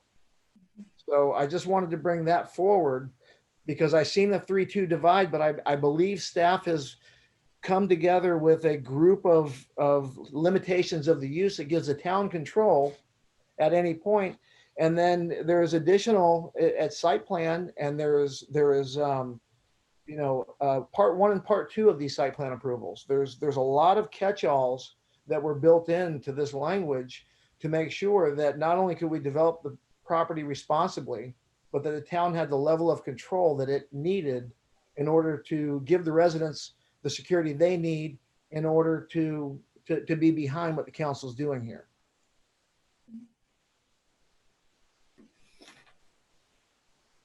So that's all I have for now, unless anybody has any questions. Okay, did your dad want to talk? He may. He has his hand raised, Mayor. Yes, Okay. I'd like to hear. Yeah. Mr. Bergeron? Can you hear us, sir? Can you hear me? Yes, we Yes, can hear sir. you. Well, first of all, good evening to everybody, and I hope everybody's safe. And thank you for the opportunity to speak. It's been quite an honor to work with Southwest Ranches for the last 3 or 4 years. And I compliment all of you that has participated in the future of the corridor out on US 27. I think that your staff has done a wonderful, wonderful job working with our staff. And I just want you to know that the Bergeron family was approached by the town 3 or 4 years ago if we had an interest because of the location being bordered by a cemetery to the east of us and a 4-lane divide highway with tens of thousands of 18-wheelers 24 hours a day, which actually exceed your noise level probably by 3 times and maybe 4 times. I will tell you that we're bordered by a 560-acre landfill to the south of us and a truck stop to the north of us and a cemetery behind us. But I will tell you that if the buildings are built, that's going to actually reflect the noise that we don't control and the town doesn't control that's on US 27. It's going to reduce the noise outside of our control. We have worked so hard with the town and your staff and all of you, and in good faith, I think we've all done a very good job. And I would hope that after what my son presented in regards to all of the protections on what Gary and Bob is concerned about, that we can move forward with this. And I do have Allie Woolman here that's got a few things she would like to say as well. Good evening. We're sharing a computer, so I hope that that is okay in terms of your protocol. This is Allie Waldman. I represent the Bergeron family. And I just want to, again, compliment Jeff Kadams and the rest of the staff and the consultants that he consulted with in coming up with the noise compatibility section of this code. It is extensive. It gives the town all sorts of protections. It gives the town the ability to make enforceable agreements with the developer during the site plan process. It gives the town inspection rights after the building is constructed and mitigation rights. So I don't know what else. And by the way, that protection is not just for one use. It's not just for number 49. It's for every single one of the uses in the chart that is included in the zoning code. So I really want to request that specifically Commissioner Jablonski and Hartman look at that section very carefully, because I don't know of any other code in Broward County that has as many bells and whistles with respect to noise as this code. this piece of your code. So I would hope that you would look at that carefully and study it, because you have so much control over what happens during the site plan process and after the construction of the building with respect to noise. It's all in your code. It's number 1 through number 5. Number 6 basically says that the developer pays for all of your expenses of all your noise experts to get to where we need to get. But your staff has done an amazing job addressing this issue. And it was the very first issue that they addressed in the code after the permitted uses and in chart. Thank you for the time. Yeah, and I have one, I'll be brief, but I do want you to know that the Bergeron family is, our reputation's more important than anything. Our family's been here for 8 generations. We're honored, and I really believe that we can be a true benefit with a tax base and jobs and economical growth and a geographical location. And I do believe that the distribution buildings will actually slow down the noise that's really outside of our control on US 27. It would be good for maybe y'all to understand the level of noise on that 4-lane divided highway. And I believe that whatever we build, we will be able to possibly reduce what's outside of the town's control and what's outside of our control. And you know, we've all worked very, very hard.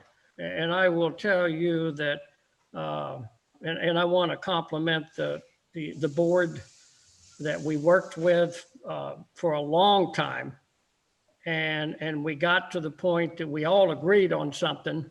And I would certainly hope that at this moment, with all the hard work that the town's done, as well as our family, that we're not changing anything from what we've already brought forward. So I really appreciate your consideration on that.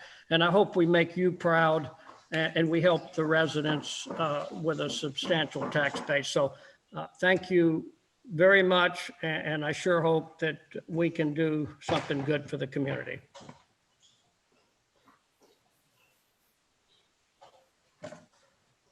Anyone else? No, no. No more hands raised? We do have one other public speaker, Mayor. Looks like it's Newell Hollingsworth. All right. Mr. Hollingsworth, can you hear us? Hello, can you hear me? Yes. Yes. Okay. Newell Hollingsworth, 199th Avenue. Ronnie, it was good to hear your voice, and I hope the family's all good. Anyway, and safe. Number 49, back in May of 2018, that's how long ago this has been going on. And I looked at my records.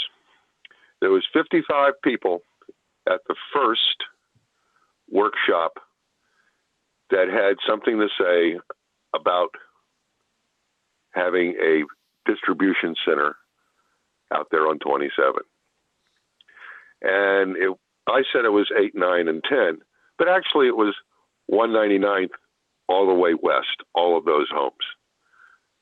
All of those people came out, and I told you what the count was. They all had something to say and wanted very stringent rules on it. Having an extra layer where it comes back and can be discussed at the council for a special exception gives these people the peace of mind to know that it's just not something that's being rammed right past them. The special exception just comes and it's explained, and then it goes forward. That's all it is. We're just saying make sure that it's right, because it is the noisiest area that the residents have heard. On 199th, I hear that truck stop up there all the time with the compressors running and the engines running and the rock band going at night at the little restaurant there. So I hear all of that all the time. We're talking about the people wanting to live the way they want to live and the way they moved out here to live. Let's give them that comfort of an extra layer of discussion and explain to the residents, yeah, it's going in, and this is what we're doing, and this is all we have to do, instead of just behind going to planning, working it there, and then all of a sudden it starts being built and everyone starts screaming to the town council. That's all I'm asking. Thank you. Have a good evening. Thank you, Mr. Hollingworth. Okay, Mayor, there are no other public speakers. All right, back to the council. All right. Where are we? What's our thoughts? Oh, I'll go if nobody else wants to go first. Go ahead. Or at all. Keith, you're saying something? No, I'm okay. Okay. In the interest of cooperation, I'd like to give it one more shot.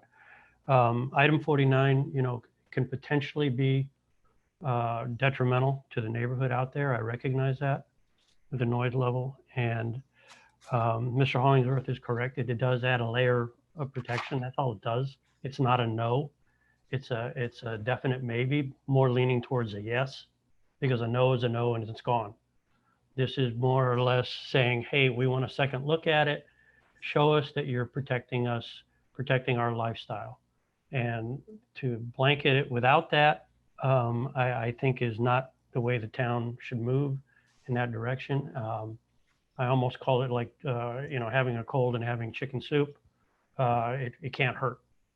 I don't see where this, could hurt this out there. And I really think that having the special exception on that one item will not be detrimental to the property owner, and it definitely won't be detrimental to the residents out there who have to live with whatever we decide here today.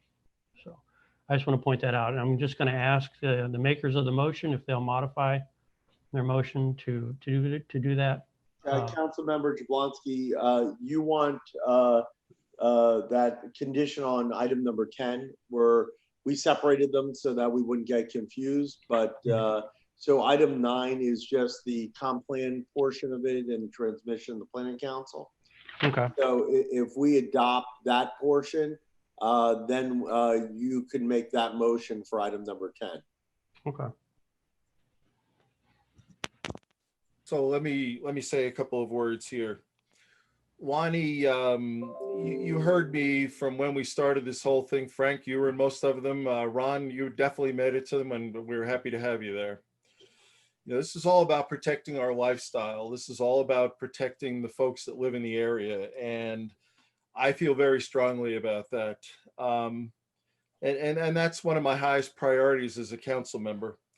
Now, the reason I don't think it's all that unreasonable, yes, it's time. There's no question that it adds some time to your process. And as a businessman as well, I know how time equals money. So, I don't want to waste your time either. But when I look through the permitted uses, and I know, Keith, this is part of the next one, but I want to use it to illustrate the point. We have a number of items here that are special exception only, like, food processing with refrigeration, frozen food lockers. All of these are subject to the noise ordinances. They're all concerns because of noise. And for the most part, that's why they all have an SE on them. And in my mind, to flip this one item to SE item 49, I haven't heard a reason why we shouldn't do that. And at the same time, you're going to go home with a deal tonight versus it getting stopped. I mean, that was the point behind the 5-0 vote. Any one of us can protect our areas, and that's just what I intend to do. So if you want to flip that, we can probably have a completely different discussion. Can I ask a question? What Bob just was speaking to, isn't that the next item and not this one?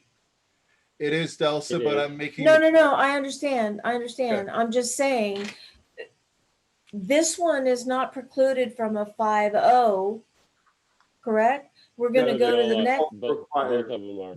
They both require 5-0. I understand, but this one is a separate vote, correct? Correct. Okay. This isn't the one they want the modification in. The I next know, one on so number 10 I is the know. one they want the modification in. Exactly. I just didn't want to be confused by the conversation for the second one and not this one. I'd rather just stay on this one and then with Bob on the next one. I think he was using that for an example. Okay, Dee. I got the example. Yeah. Can I say something, Mr. Mayor? Sure, go ahead. Yeah, this is Ron Bergeron again. I think we can work with the town in good faith. I will tell you that the distribution buildings will give you less noise as a reflection to what's outside of our control. And we've worked in good faith with the town for 3 or 4 years now. And we're going to continue to do that. And I want you to understand that our family, as we move forward, we've got to have trust with the town as well, because we're going to be spending millions and millions of dollars as we proceed to go forward. And I hope that good faith, as we come in front of y'all with this existing control you're talking about, that everybody treats us fairly, because we're going to trust the town, because we're going to be making a tremendous investment. And that's why, and we're proud to do that. We're proud to create jobs, economic growth, and the tax base for this town in an area that will not affect your lifestyle. And so we're going to trust y'all, and we're going to proceed forward with you, and we're going to make a difference.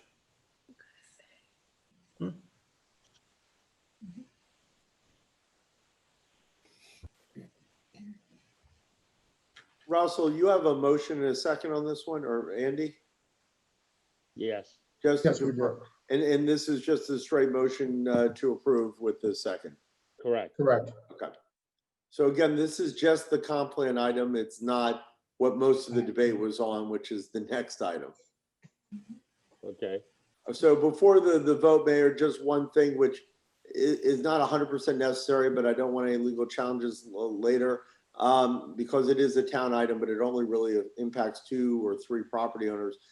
Just to ask, does any member of the town council had any ex parte communications about items 9 or 10, or any conflicts of interest that need to be disclosed at this time? If so, just disclose them so we have them on the record. No. I have none. No. Done. Right. So, Mayor, you may want to vote on this item, which is 9, which I think everyone's in agreement on 9, and then have the final debate on number 10. Okay. On number 10, are we allowed to modify that, considering what we voted on from the There's previous? no motion or anything on 10. It hasn't even been brought to the floor No, yet. I know that. I was just asking a question. Go ahead and call the question, Russell. All right, Councilmember Amundson, Yes. Councilmember Hartman, Yes. Councilmember Jablonski, Yes. Vice Mayor Schroeder, Yes. Mayor McKay. Yes. Motion passes. Okay, read item 10 and we'll get a We're motion halfway and there, talk guys. about it. Okay, item 10. Yeah, and Mayor. it's 9 o'clock. This is an ordinance of the town of Southwest Ranches, Florida, amending the town of Southwest Ranches Unified Land Development Code to create a new zoning classification entitled the U.S. Highway 27 Planned Business District, providing for district regulations and related amendments, providing for codification, providing for conflict, providing for severability, and providing for an effective date. Mayor, Make a I'd like motion make to a accept. motion if I could. I'd like to make a motion that we modify number 49 to special exception and approve the rest. Second. All right. I guess I'm gonna have to support this only because we've wasted God knows how many years to get to this point, and if we don't do this, we get nothing. So this is called extortion, but I'm going along with it. So call the question. Mayor, just want to just bring to light that we haven't called for a public comment on this particular item. You know, we've already talked about it, so I think we've already had this discussion. I don't know that we need to have any more. Okay, just wanted to make sure. Call the question. Councilmember Amundson. Just for the record, there are no hands raised, so we can proceed. Okay. Councilmember Amundson, Yes. Councilmember Hartman, Yes. Councilmember Jablonski, Yes. Vice Mayor Schroeder, Yes. Mayor McKay. Yes. Motion passes. Thank you all for your consideration. And I'd like to thank the Bergeron family for all their comments. Yep, thank you guys, and we look forward to working with you all. So Thank you. stay safe out there, and Good night, Lonnie. Thanks, Good night, Lonnie. Ron. everybody's been affected by COVID. Stay vigilant and keep up the good work. Wear your mask and do all the safety protocols because we're not quite through this yet. Thanks, Amen. Lonnie. Thanks. Appreciate it, Lonnie. Alligator Ron, thank you. Yeah, thank all of you and be healthy and safe. And don't night, go near Ron. the alligators, Ron, not until you're, sure that you give them a mask first. Right? Oh, I've checked all of them out and everything's good in the Everglades and the American dream is still alive and God bless America. And we can still Here. chew tobacco. Here, All here. right. Good night, Ally. I remember, Lonnie, when you were little. Resolution 11, please.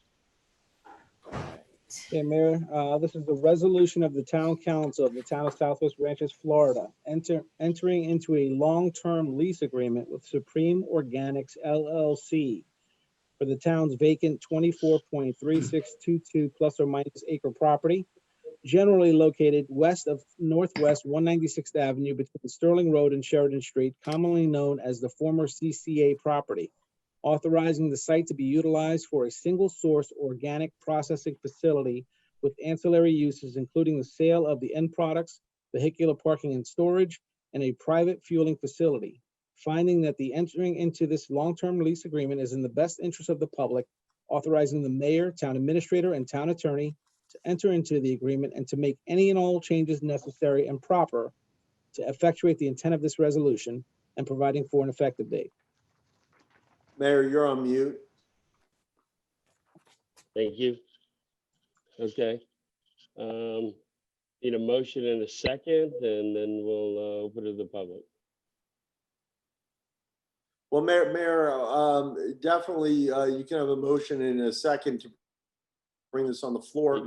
And then I'll say some words and then I'm going to turn it over to Scott Kleiman, who's Yeah, do a presentation as well, who will do a complete presentation before the public can speak so that they know what they're speaking on. Sounds good. Motion to approve?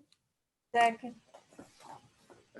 Mayor, the item before you, which is the town's first ever public-private partnership, started a little bit over a year ago. What transpired was there was a hurricane some time ago, and we were looking for in a place what to do with all of the vegetative debris around town. So both Andy and I met with some very large waste providers, including Waste Management and even our current vendor, Waste Pro, to see whether or not they'd be interested in utilizing the town's CCA property, which is what we call it, for purposes of mulching that hurricane debris and helping the town to dispose of it, to not only save the town money from FEMA and all the related expenses, but to eventually work on generating a profit there because Mr. Bergeron's site was being utilized for similar things. Both Waste Pro and Waste Management were very interested in utilizing the site, but they wanted to increase the uses on the debris that was being placed there to include both C&D, recycling, et cetera. And I see Mr. Bergeron as well. I think we spoke to the Bergerons as well about operating this site at one point. So didn't want to leave that out. So some time passed and we ended up getting into a code enforcement situation with a company called Proscapes, who was operating out of Rolling Oaks, in which they were having tremendous truck traffic and, in our opinion, improper storage of vehicles within the Rolling Oaks community. Through discussions with them, it was later brought to our attention that they would be very interested in not only doing a facility for the disposal and processing of yard waste in the town, but they would be also interested in moving their vehicles and equipment out of Rolling Oaks onto that property if they, town council, saw fit in making a deal with them. As a result of that, we then didn't hear anything for a little bit, and then this company submitted a P3 to the town with a check for $25,000 in accordance with state law, to which they proposed, they make a proposal. We didn't do anything. They proposed to the town what they wanted to do with the CCA property, to which the town reviewed it and then published an ad several times in the proper journals. After no one responded to the town's request for procurement, I think we had at least 2 or 3 ads relating to the procurement. We started discussing them with them, contractual issues, to see if we can bring this to fruition.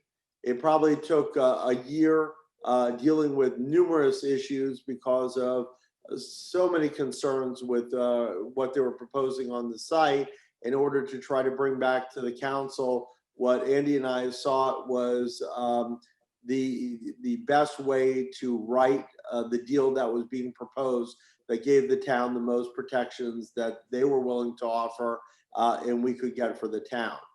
It's here for your consideration. It is 100% a policy decision. Andy and I are not taking sides in this one. This is a very important decision for the future of the town, and you need to weigh this decision properly to ensure that you're doing the best decision for the town. Mr. Kleiman represents the applicant, the proposer, and will be making a full presentation about the agreement that was crafted, where we have sticking points, where we have an agreement, and what is being offered to the town as a result of this deal. I do want to tell you all that in the last few days, I've had numerous discussions with a lot of you about some changes to the agreement. A lot of those were effectuated in the draft that went out to the surrounding community online and to the council as a whole. But over the last, I think, 2 days, Councilmember Hartman has suggested some incredibly important revisions to the contract that Mr. Kleiman's client agreed to. And because, although I emailed it to the council late, and although Councilmember Hartman knows them inside and out and may want to add to them later, I just want to state for the record what some of those changes are. In section 2.03, the air curtains no longer as of right, it's only upon consent of the town. In 2.05, we're relating to ash. We required the cleaning up of the ash and certain safety features relating to ash if it ever comes to be. In addition to that, Councilmember Hartman added in some important regulations relating to the storage of vehicles and equipment on the site. Both them and the town are limited to 50 vehicles. If it's attached, it's 1 vehicle. If it's detached, it's 2 vehicles. But that's for both of us what we're limited to on that site. In addition to that, we clarified that no other waste will ever be processed on this property without the strict approval of the town council. And finally, well, there's 2 more things. They are not allowed to accept pressure treated wood or lumber, nor are they allowed to burn it as well. And one of the last and remaining important changes that Councilmember Hartman added is a new section that we're entitled 4.16, tenant affiliates. And this is just a clarification of the P3 that aside from parking vehicles and equipment on the premises, no tenant affiliates, so no one affiliated with the tenant will have their business operations on the premises without the written consent of the town. So those are the changes that were negotiated, a couple of small minor edits, but that's all in the record now. And at this point, I'm going to turn it over to Scott for his presentation, and feel free to ask any questions along the way. I think in the last, 5 years, this is to me one of the most important decisions that the town council will be making relating to this property and the economic status of the town. So please ask any questions you have. It's very important. Scott, I'm going to turn it over to you. Thank you, Keith. Mayor, members of the council, thank you for your time this evening and allowing me to appear. First, I'd like to thank Mr. Burns, Mr. Polikoff, and your staff. This has been a year in the making. They have been very available and diligent. And while I'd like to say I was able to get everything I wanted from my client, that's certainly not the case, but they were always very aggressive and very professional in getting us to where we are today. About a year ago, almost to the day, Supreme Organics made a public-private partnership proposal to the town for a single source organic processing facility to process organic vegetative materials on this site.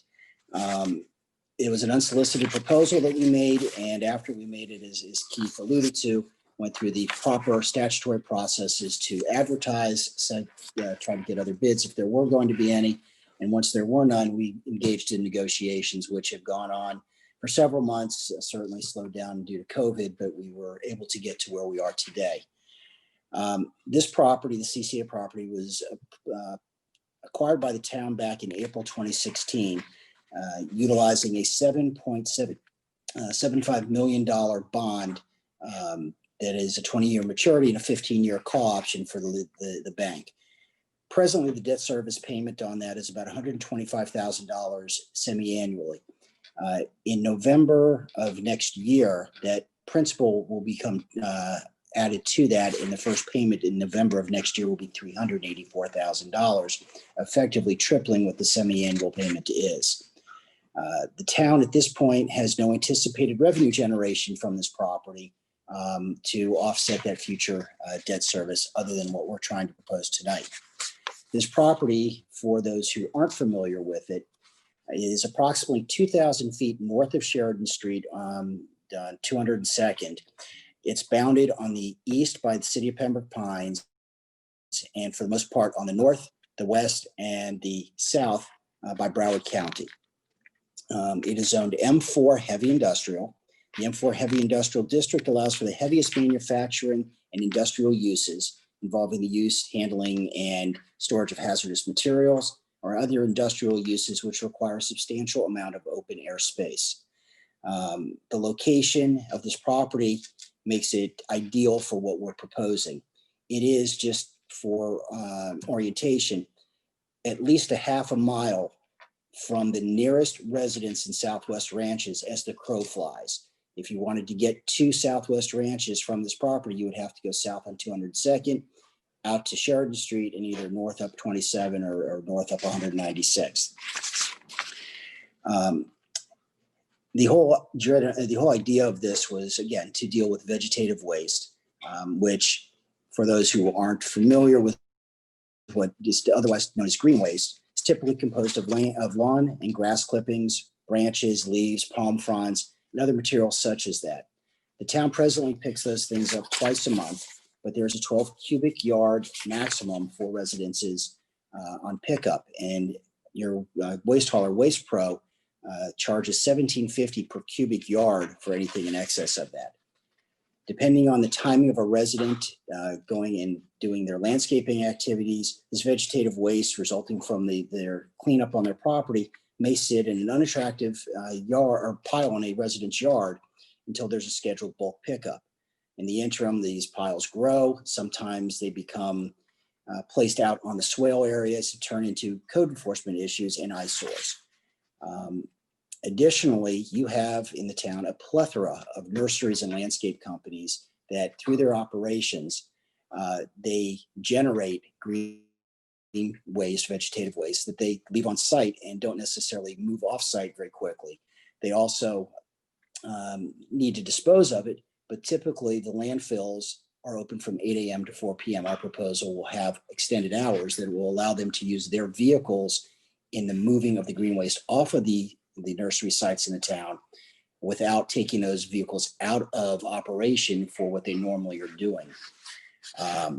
We also intend to do this less expensively than the landfills with discounts to the town's residents and to nurseries that are within the town. What we're talking about here with vegetative waste, single source processing is recycling. Most people think of recycling as glass, plastic, metal, paper, things like that. But vegetative waste is a recyclable material. And by recycling it and composting it on a site such as this, produces things such as extremely rich organic soil, as well as mulch. And the intent here is not only to collect it on site and compost it, but then to turn it into a saleable product to both the residents, the nurseries, for the use by the town, and to third parties who want to come in and acquire these products.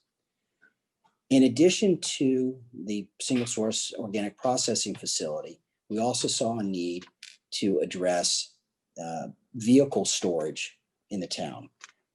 There are a number of issues within the town where people have vehicles that don't comply with code that they're parking on their property, or people that have vehicles, RVs, horse trailers that they don't want to have on their property 24/7. And because of that, they're able to now, or they don't have any place to put it that's convenient to the town. We're proposing as part of this facility to use up to 10 acres for vehicle storage and parking, which will be at a fee, again, discounted to residents, that will benefit them and the town by eliminating eyesores, eliminating zoning, or excuse me, code violation issues, and giving people an opportunity to have a place that's convenient to the town to park their vehicles. In addition, we see this as in perhaps one of the most significant portions of the public benefit coming out of this is, and its operation, is the transfer to Supreme Organics of the obligation to make the bond debt service payments. This is a significant amount of money. The first two payments of principal and interest will be over $750,000. That will offset monies that the town needs to pay, reducing the tax burden on residents. In addition, as part of this proposal, my client, through its operation, intends to split on a 50-50 basis the net income from this operation with the town. Based on some rough projections, again, we don't know, nor does the town, and I know the town was trying to come up with a manner in which to predict what might be generated from this. But on an assumption that there would be a monthly intake of 12,000 yards at $10 a yard, which again is below what landfills are charging right now, with increases over the next couple of years, it's entirely possible that within the first 3 years of operation, there may be revenues of $2 million split with the town. Again, a revenue source that the town does not otherwise have that will now further enhance the ability to pay for operations and reduce your taxes. That's a little bit of the history. What I'd like to do now is go through the agreement itself and hit some of the highlights so that you have an understanding of some of the important terms and issues that are here.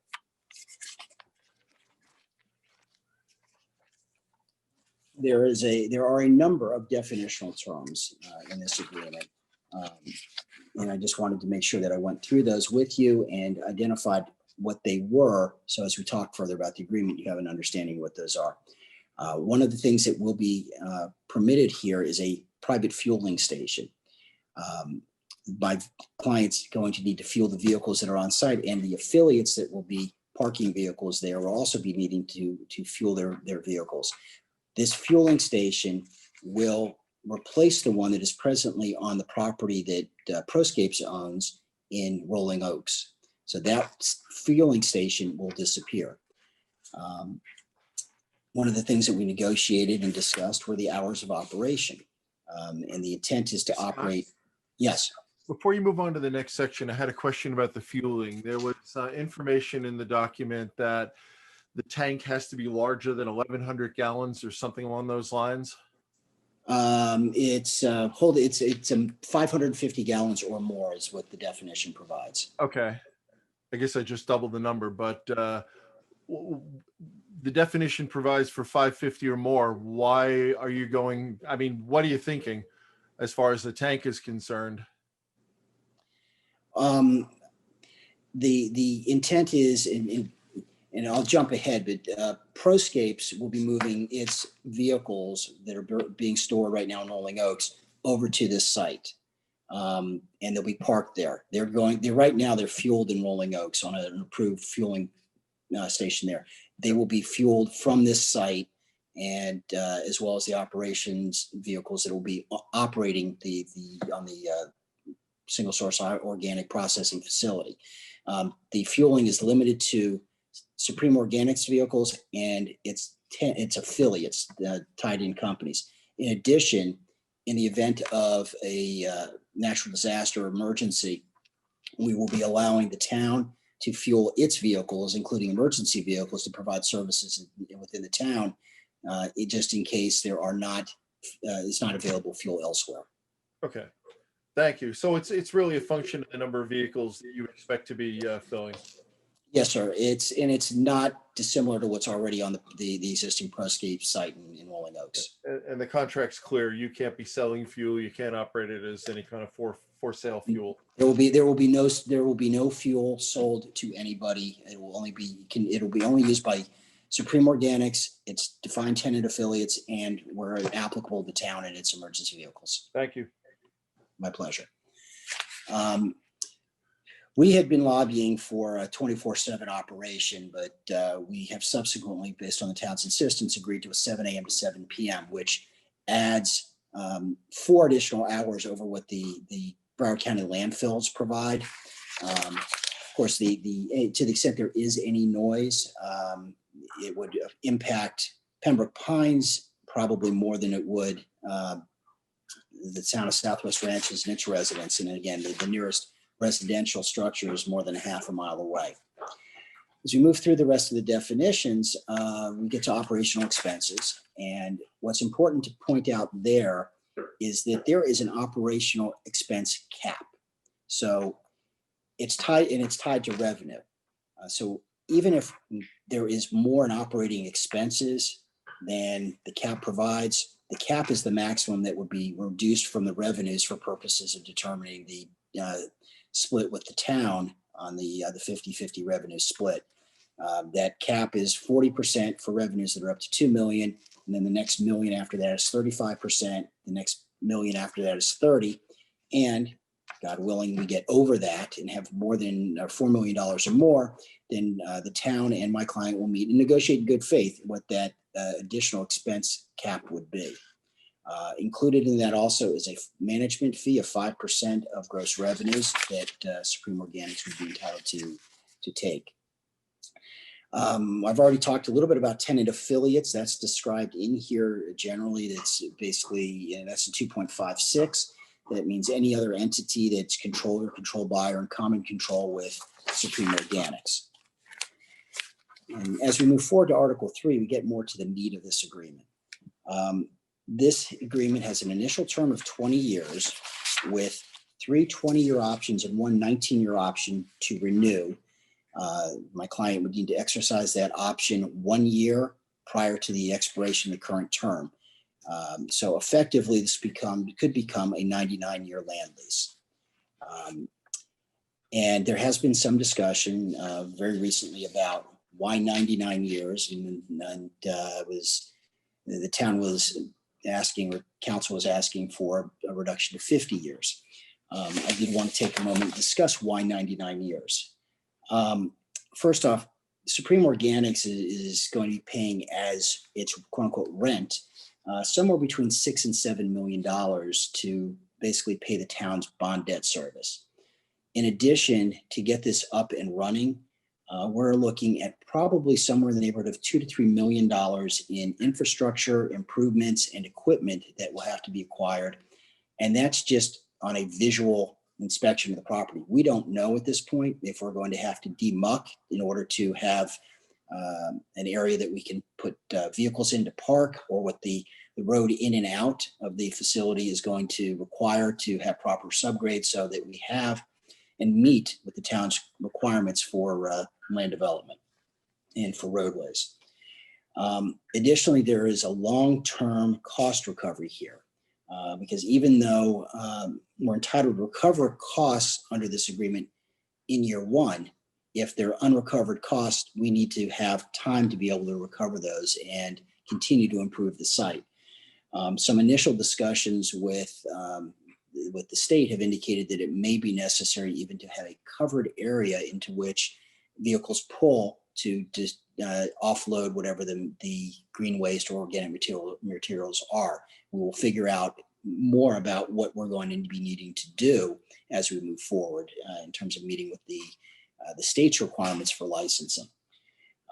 But whatever we lay out that can't be recovered in the first year of revenues is something that my client needs to have time to be able to do. Ultimately, this is a profit venture for us and for the town on a 50-50 basis. The longer that we're here and we can operate, the better it is for the town in the long term and for the town's residents to help offset what is primarily a rural, agricultural, and residential tax base. One of the more important reasons for the 99-year land lease is financing. And this agreement does allow us to obtain a leasehold mortgage through conventional financing or other methods. Financial institutions, and I represent several, require and look at for underwriting purposes a 99-year land lease in situations such as this. Short-term leases, and they're looking at 20 years as short-term, are not going to be able to provide the avenues for financing that are necessary for my client to be able to invest in the infrastructure and equipment that we need to get started. And the banks look at that and make that a covenant in agreements. They use it for underwriting. So 99 years is very key to what we need to be able to move forward. And lastly, there are operations such as this around the state and around the country that are operated on third-party property, such as this will be. It's not owned by us, it's owned by the town. But in order to operate these, it's routine that these 99-year land leases are in place. So those are some of the reasons we need the 99 years. Obviously, if there's a breach, the town has an opportunity to terminate, but we're not intending to breach this. We're intending to operate this and make it a viable, ongoing operation. And interestingly and comically, perhaps over the last day or so, as we've been, Mr. Polikoff and I have been discussing 50 years versus 99 years versus something else, even 20 years. I dare say that most of us won't be sitting where we are today overlooking this project in 20 years, much less 50 years. But I do understand that you are the elected officials. I have been a city commissioner myself, and you are the stewards of the town and its assets. So you need to do what is appropriate in your purview to make a decision on this. And as Mr. Polikoff aptly pointed out, this is a policy decision. From our perspective, we understand it's a policy decision, but from a business perspective, and this is what it is for my client, 99 years is critical. Assuming this is approved, as we move through Article 3.08 gives my client a 60-day inspection window to go out and really inspect the property, determine what needs to be done. We will also have to do a phase 2 environmental study and some other studies that are required by this and provide those reports to the town. But we need to take our own review and make sure that everything is appropriate for what we're doing and assess what our costs are going to be moving forward. And at the same time, we will start with the governmental approvals that we need to operate the facility And the town has graciously agreed that it will cooperate in signing off on any applications for licensing that we may need, because at the end of the day, the town owns the property. Just as I'm sure, as you know, with people that have come in on requests for zoning or site plans or whatever it is, that may be buying the property, but the applications are in the name of the owner. Same story here. As we apply for licensure, we will need the town to sign off on those applications. Article 4 describes the premises and privileges. It's the title of the article. 4.03 speaks to this being a single source organic processing facility, and outlines what it is that we need to obtain, who we need to work through, FDEP, Broward County, to get our licensing. But also it contains other requirements and restrictions. For example, the compost piles that will be on site cannot exceed 6 feet in height. And if we get to the point where we have that many compost piles that are over 6 feet, then one, we're doing very well for everybody. And second is we will then have to actually move some of that off site in accordance with the agreement. In addition, with what we're doing as people deposit their vegetative waste, they're charged for it. By March 1st of every year, we have to submit to the town a rate determination so the town can approve what our rate is.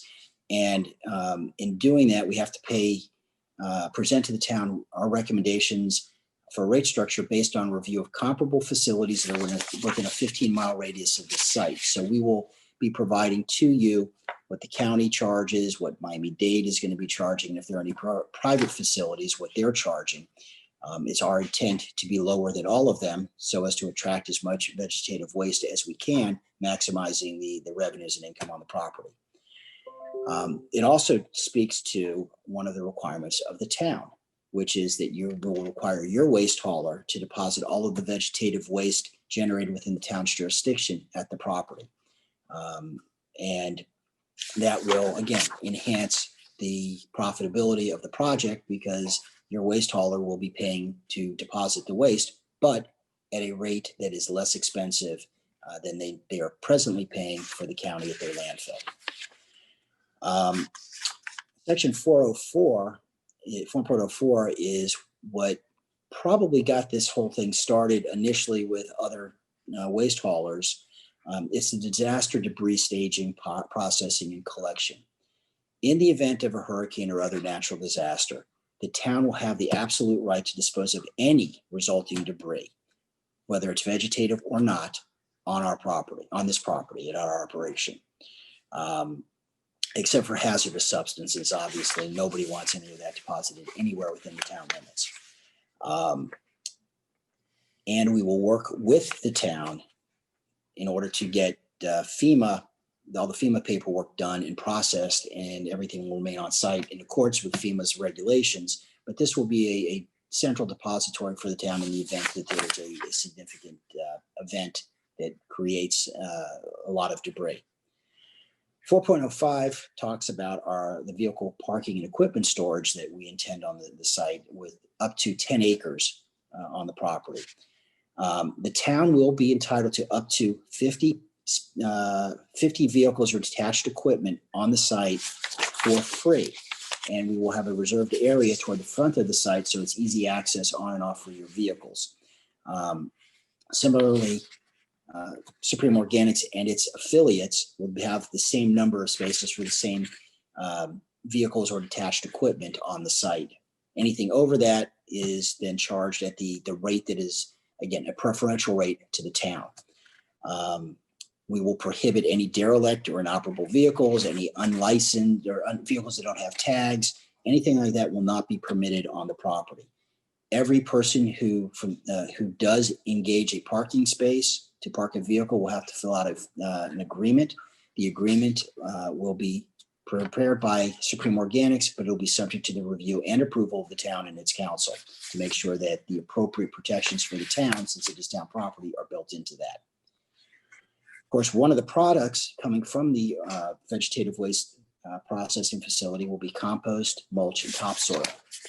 And we will be engaging in the sale of those items. And again, those rates will be something that the town will approve. We intend to be very competitive so that we can be priced in a manner that will attract people to come and buy products, which again contributes to revenue. Backing up to vehicles for 1 second, also the vehicle charge, parking charge or storage charge will also be presented by March 1st of every year for approval by the town. In 4.06C, that's one of the changes that was made. And I think council may have referred to this as that my client will not accept pressure treated wood. We don't know always what will be deposited, but we're going to make our best efforts not to accept it. But I can tell you it will not be composted. It will be moved off site, and it will not be burned on site. Going to one of Mr. Hartman's early points about fueling the vehicles in the tank, the tank that will be on site. We will store a fuel tank on site for the fueling of vehicles and equipment. And again, one of the important aspects to that is that the town will be entitled to fuel its vehicles, emergency vehicles used to support official duties of the town in the event of a state of emergency. It doesn't even have to be a hurricane, but any state of emergency. To help operate the property, we will have a modular building that we will put on site. It will be placed in accordance with town's land development code. There will be 3 different sets of rates charged for depositing vegetative waste, parking, or purchase. There will be the town rate, which will include a discount of not less than 25% off the public rate. There will be a resident and business rate for businesses and residents who reside within the borders of the town, provided they provide either a driver's license, ID card, or some proof that the business is within the town. That will be not less than 15% off the public rate. One of the concerns that was raised was people going through the town using non-major roads to get to the site. Well, the only way to access the site is from 202nd Avenue and Sheridan Street. But we will be providing information to anybody who comes to the site that they are not to be using anything but an arterial roadway. But given where the site is located, the access is going to be through Pembroke Pines, not through Southwest Ranches. Article 5 deals with the lease payments and other financial obligations under this agreement. We will be paying rent in an amount equal to what the bond debt service is. Plus, we will also be paying the ad valorem and non-ad valorem real estate taxes on the property.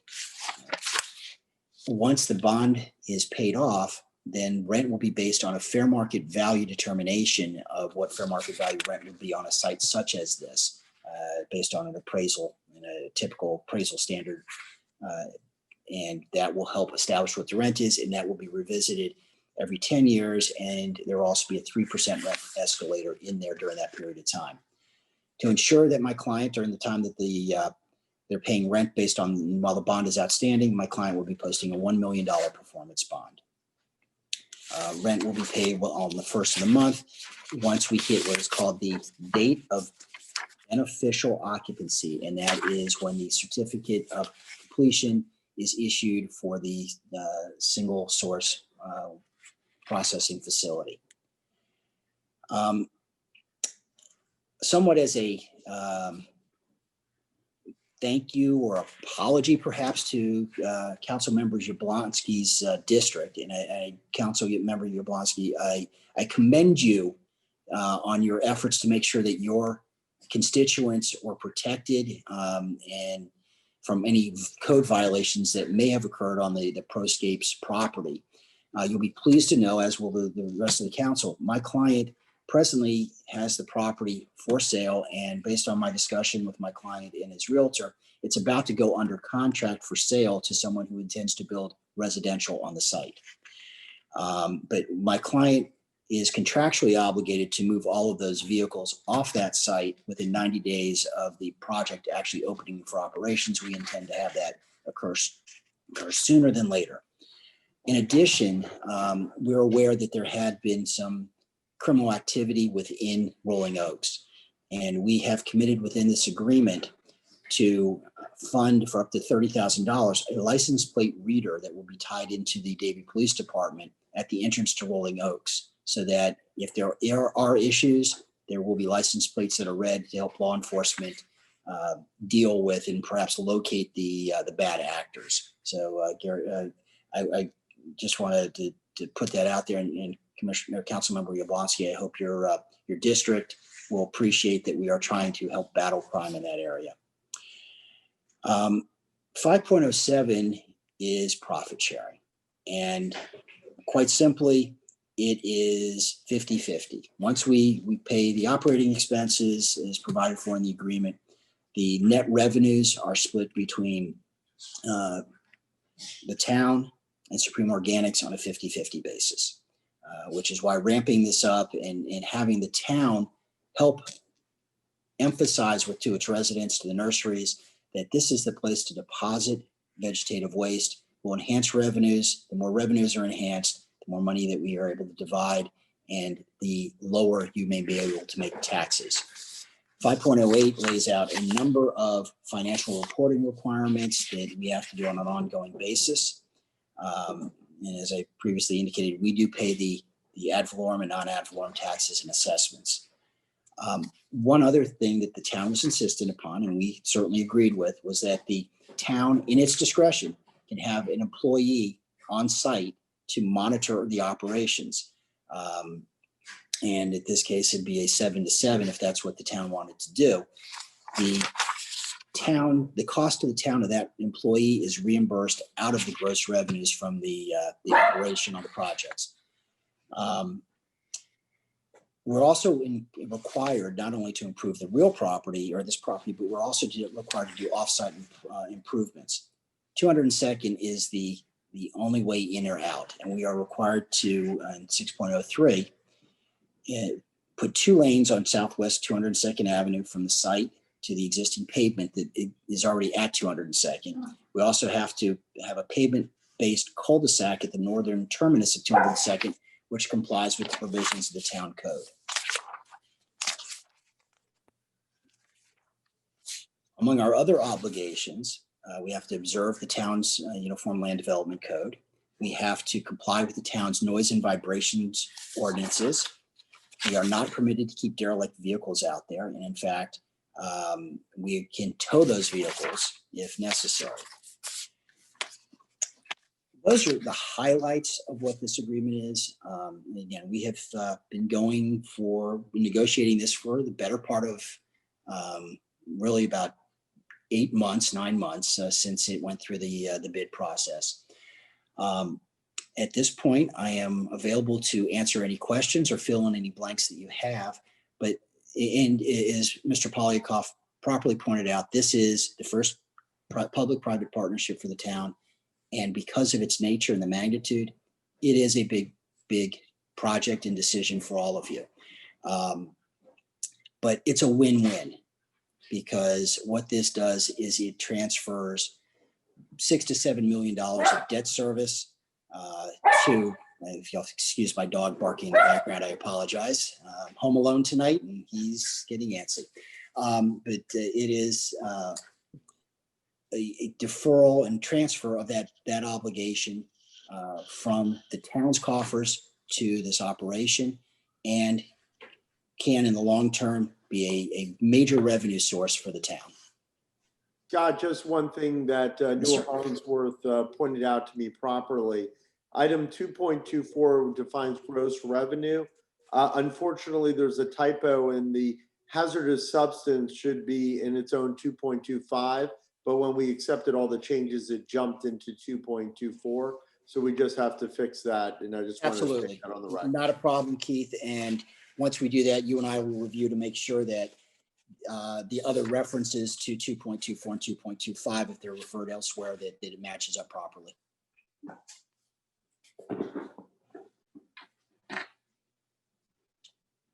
Mayor, at this time, it would be important for the town council to ask any questions of the applicant that you may about the agreement, about the deal, and thereafter a motion, and then opening up to the public for comment. I have a question. Okay. Go ahead. Thank you, Mayor. Good presentation. Thank you, Mr. Kleinman.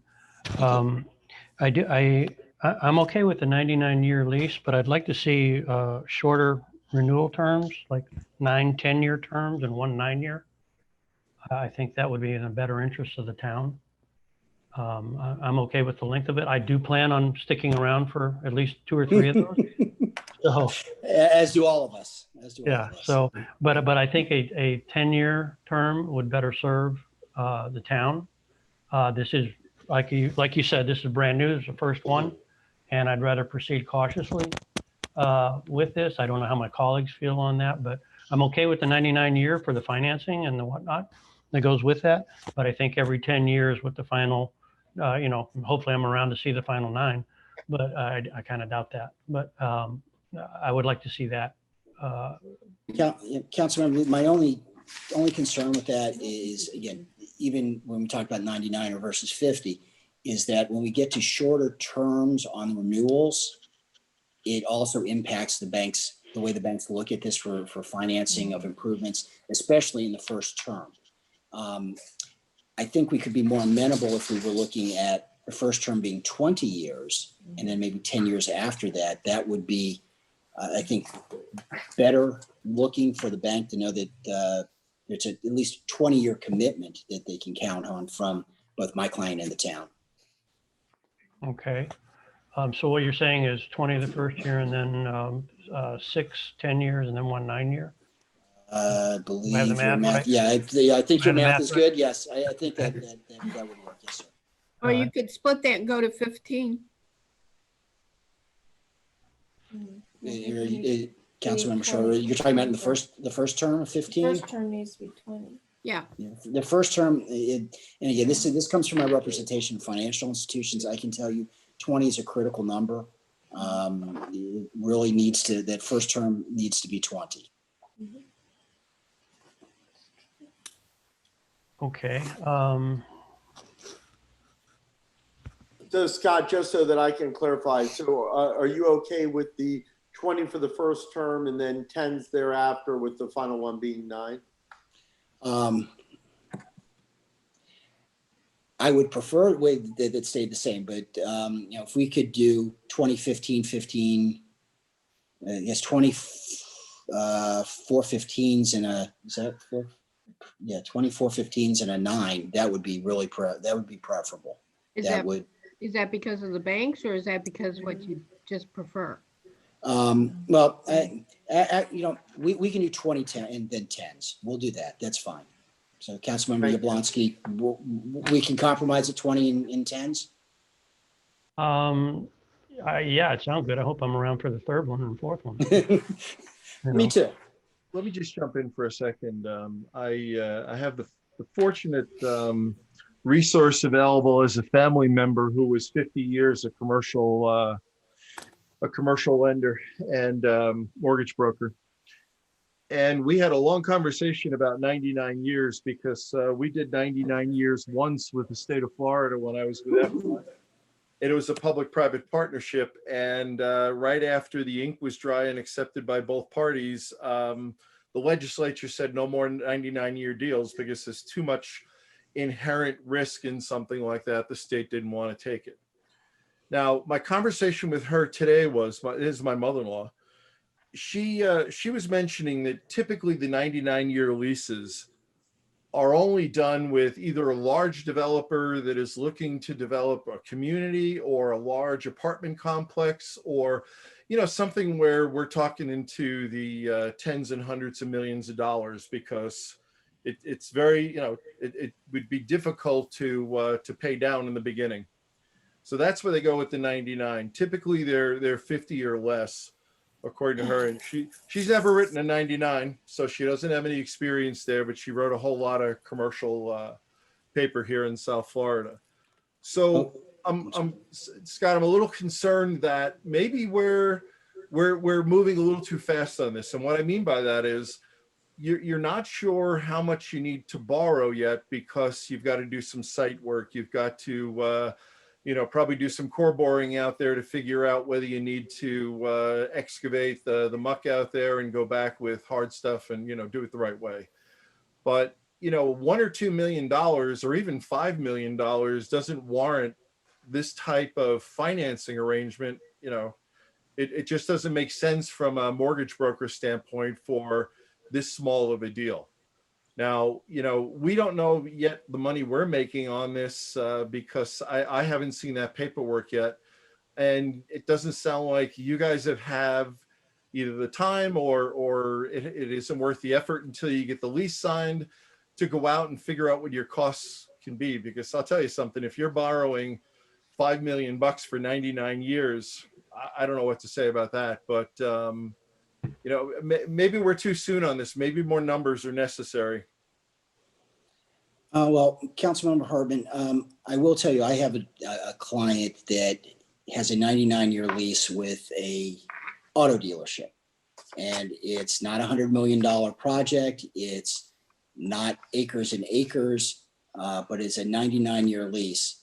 And that, so I understand the point, but the 99 years, if that's what this truly was, and with all the extensions, it could be, but it's, they're used for different circumstances in different places and to provide some certainty. I mean, you have to remember that at the end of this first 20, and by the way, it could be a 99-year lease.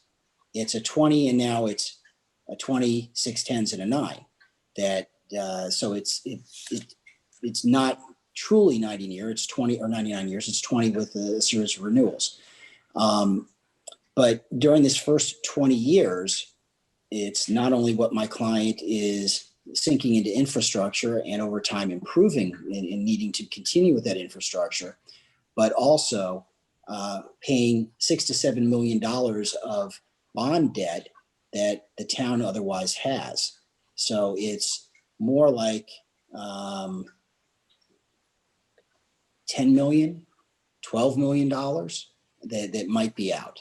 Again, it's, and you're correct, we don't know what the actual number is going to be until we have an opportunity to get out there and do the studies to do what we need to do to find out what do we have to do, what do we have to muck, what do we have to pave, how do we do all of that.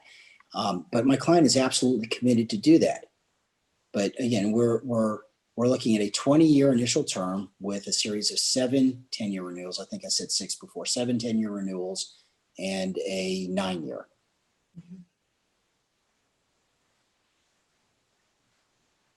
Thank you.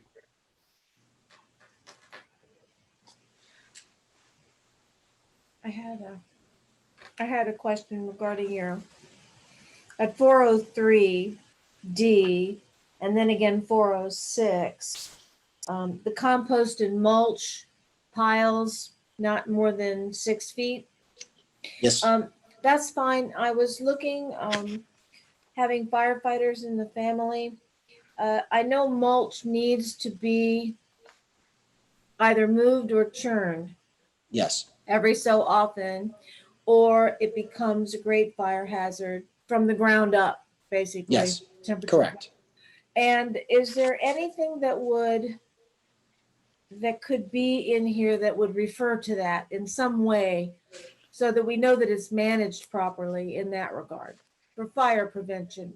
My understanding of the licensing and the regulations require that. And those, that is all referred to in here, that we have to be properly licensed by the state. And in order to do that, And we that's can't just, that's encompassed in we can't just take in and create these 100-foot long, 6-foot high piles and let them sit. Right. No. Plus, in all honesty, in order to properly compost, you do have to turn the waste. You can't just let it sit there because what's on top is going to dry out. What's on bottom we compost. Gets hot.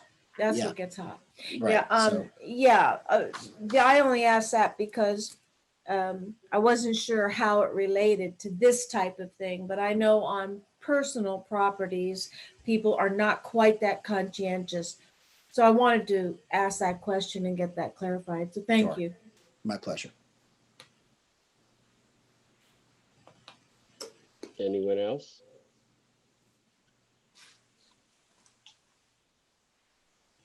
Hello? No one else has any questions at this time?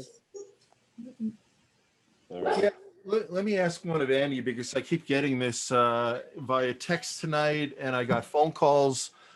And I just want to make sure the air is clear on this, if nothing else. Anybody who goes to the council meetings realizes that there's been some code enforcement issues with the property out in Rolling Oaks.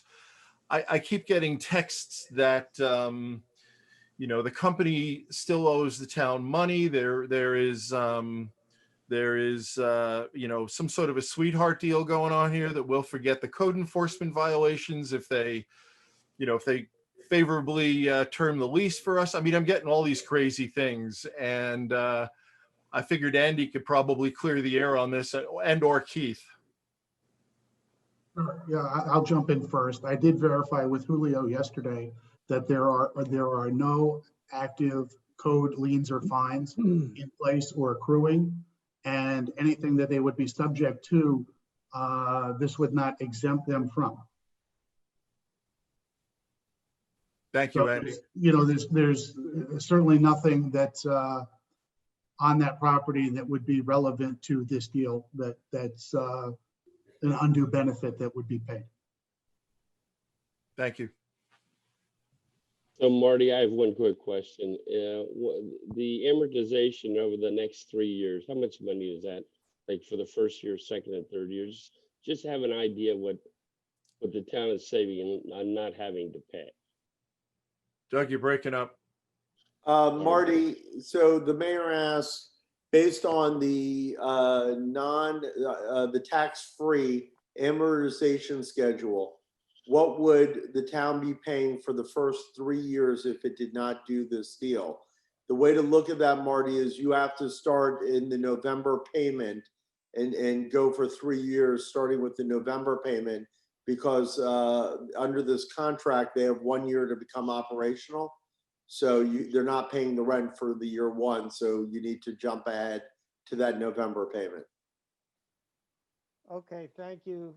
The next 3 years, it's scheduled to be at a minimum of 750,000. So that's times 3, 2,250,000. Over the lifetime of this contract, as indicated on our adopted budget book, the minimum guarantee under the present amortization schedule, including this year, that's fiscal year 2021, which our exposure is 250,000, is a grand total of $9,953,000 guarantee of payment over the course of the full 15 remaining years left to pay.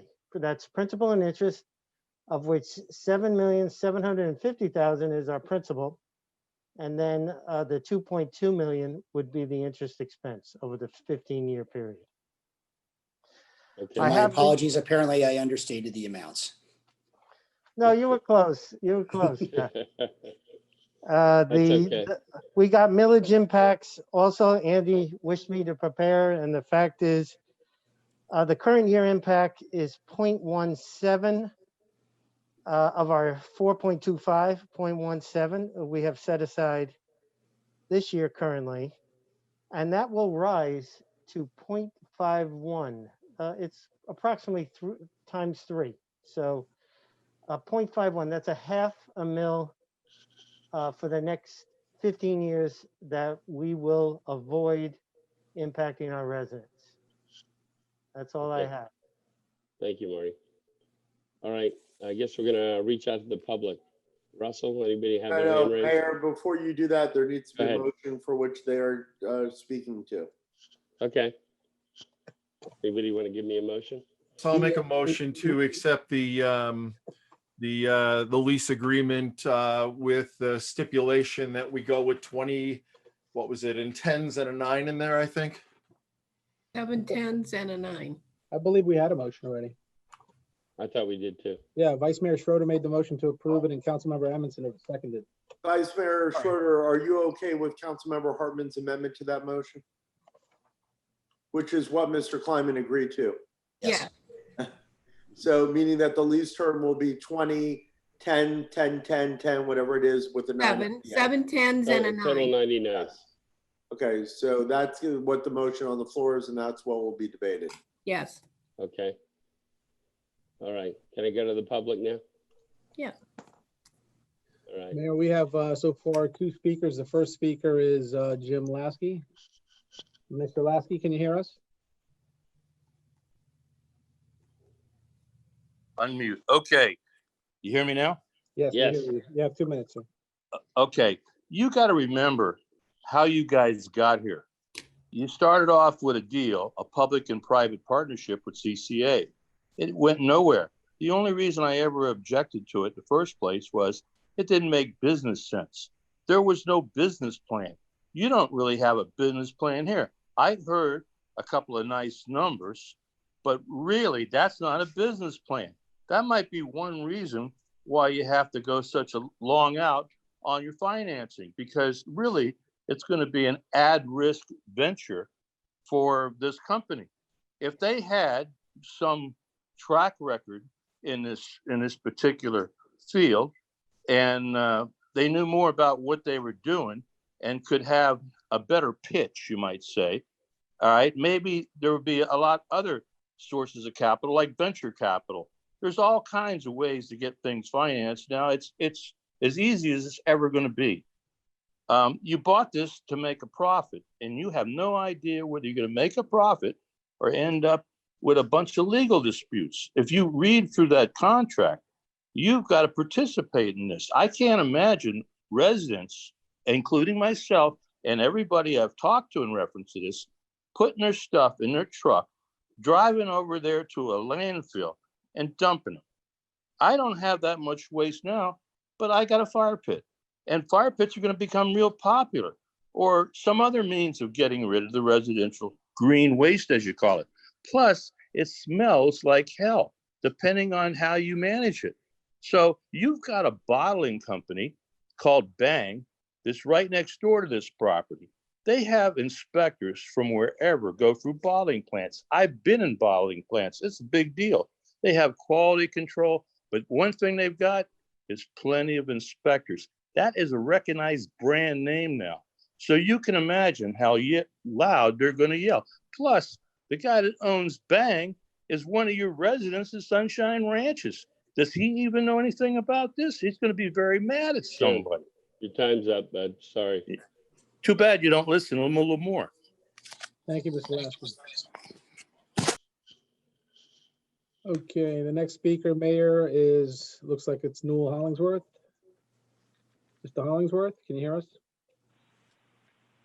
Hello, can you hear me? Yeah, we can hear you. Go ahead. You have 2 minutes. Yeah. Okay, Newell Hollingsworth, 199th Avenue. The payments that they're going to set up, which I call the rent payments, is a decreasing amount. I've never heard of a decreasing amount. You set what the payment is going to be, and then for the term of the contract, that's what the amount is. We're starting with $384,270.83. Marty can give you the decreasing amount that it's going to be, and I think it should be a standard amount. On page 140, line 14 to 24, means that they will pay nothing until 30 days after the first revenue is received. If they never receive any revenue, they don't pay anything. So, to the town, that is a big, big problem. So, I want to know what is going to do, and I don't like a 99-year lease. I think it should be 50. Like even the state and Broward County don't do 99-year leases anymore because of the problems with it. I think it should be a 50-year lease, and that's the way it is in Broward County in the state of Florida. So why should we be a 99-year lease? So, and also a provision that on the anniversary, if we want to get out of it, we can get out of it also. Instead of them, so after 20 years, if it's not working out good, we can say it's not working out good, clean the place up, and hit the road, Jack.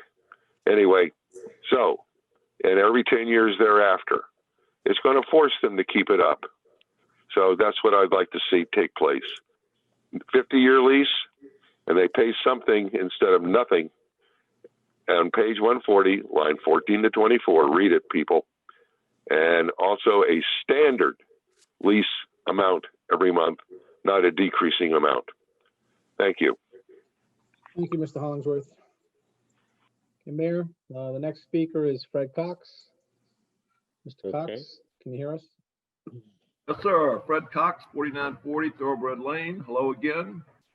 Before I start, shame on us, the town. We've made no principal payments in 4 years. And shame on us, I can borrow money for less than the town is paying on the bond issue. Marty, Andy, I know you can do better. And now here's what's interesting. If we do better, the company will pay us less. That's insane. Back to the issue. I got 45 questions in 2 minutes. 5.07, profit sharing. Whoa. City of Miami tried it with Miami Heat. Miami Heat left after 10 years. They had a 30-year bond. Taxpayers still paid on it. Broward County tried it with the Florida Panthers. Guess what? The Florida Panthers make no profit. Therefore, they pay no money. They wouldn't even buy their own scoreboard. You and I and Florida taxpayers or Broward County taxpayers bought them a new scoreboard. Miami-Dade County tried it with the Miami Marlins. That's still in court. The first court issue was a federal court or state court.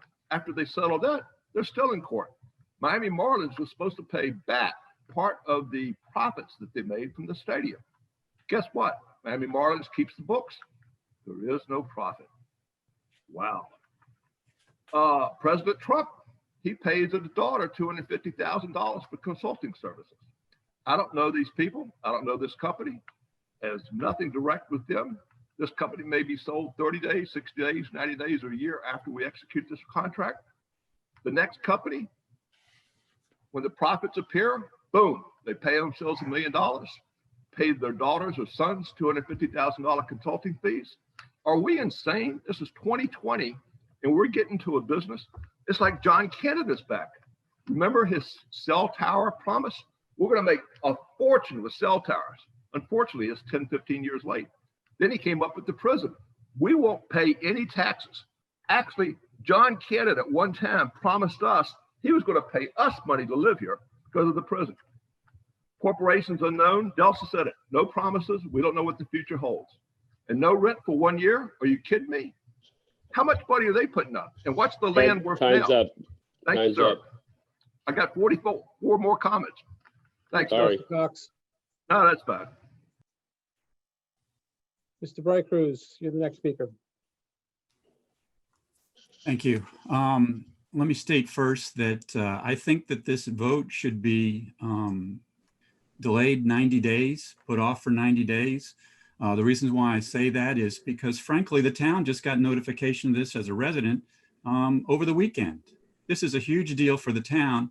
Well, you know, I was just able to start looking at the contract on Saturday. That's not adequate.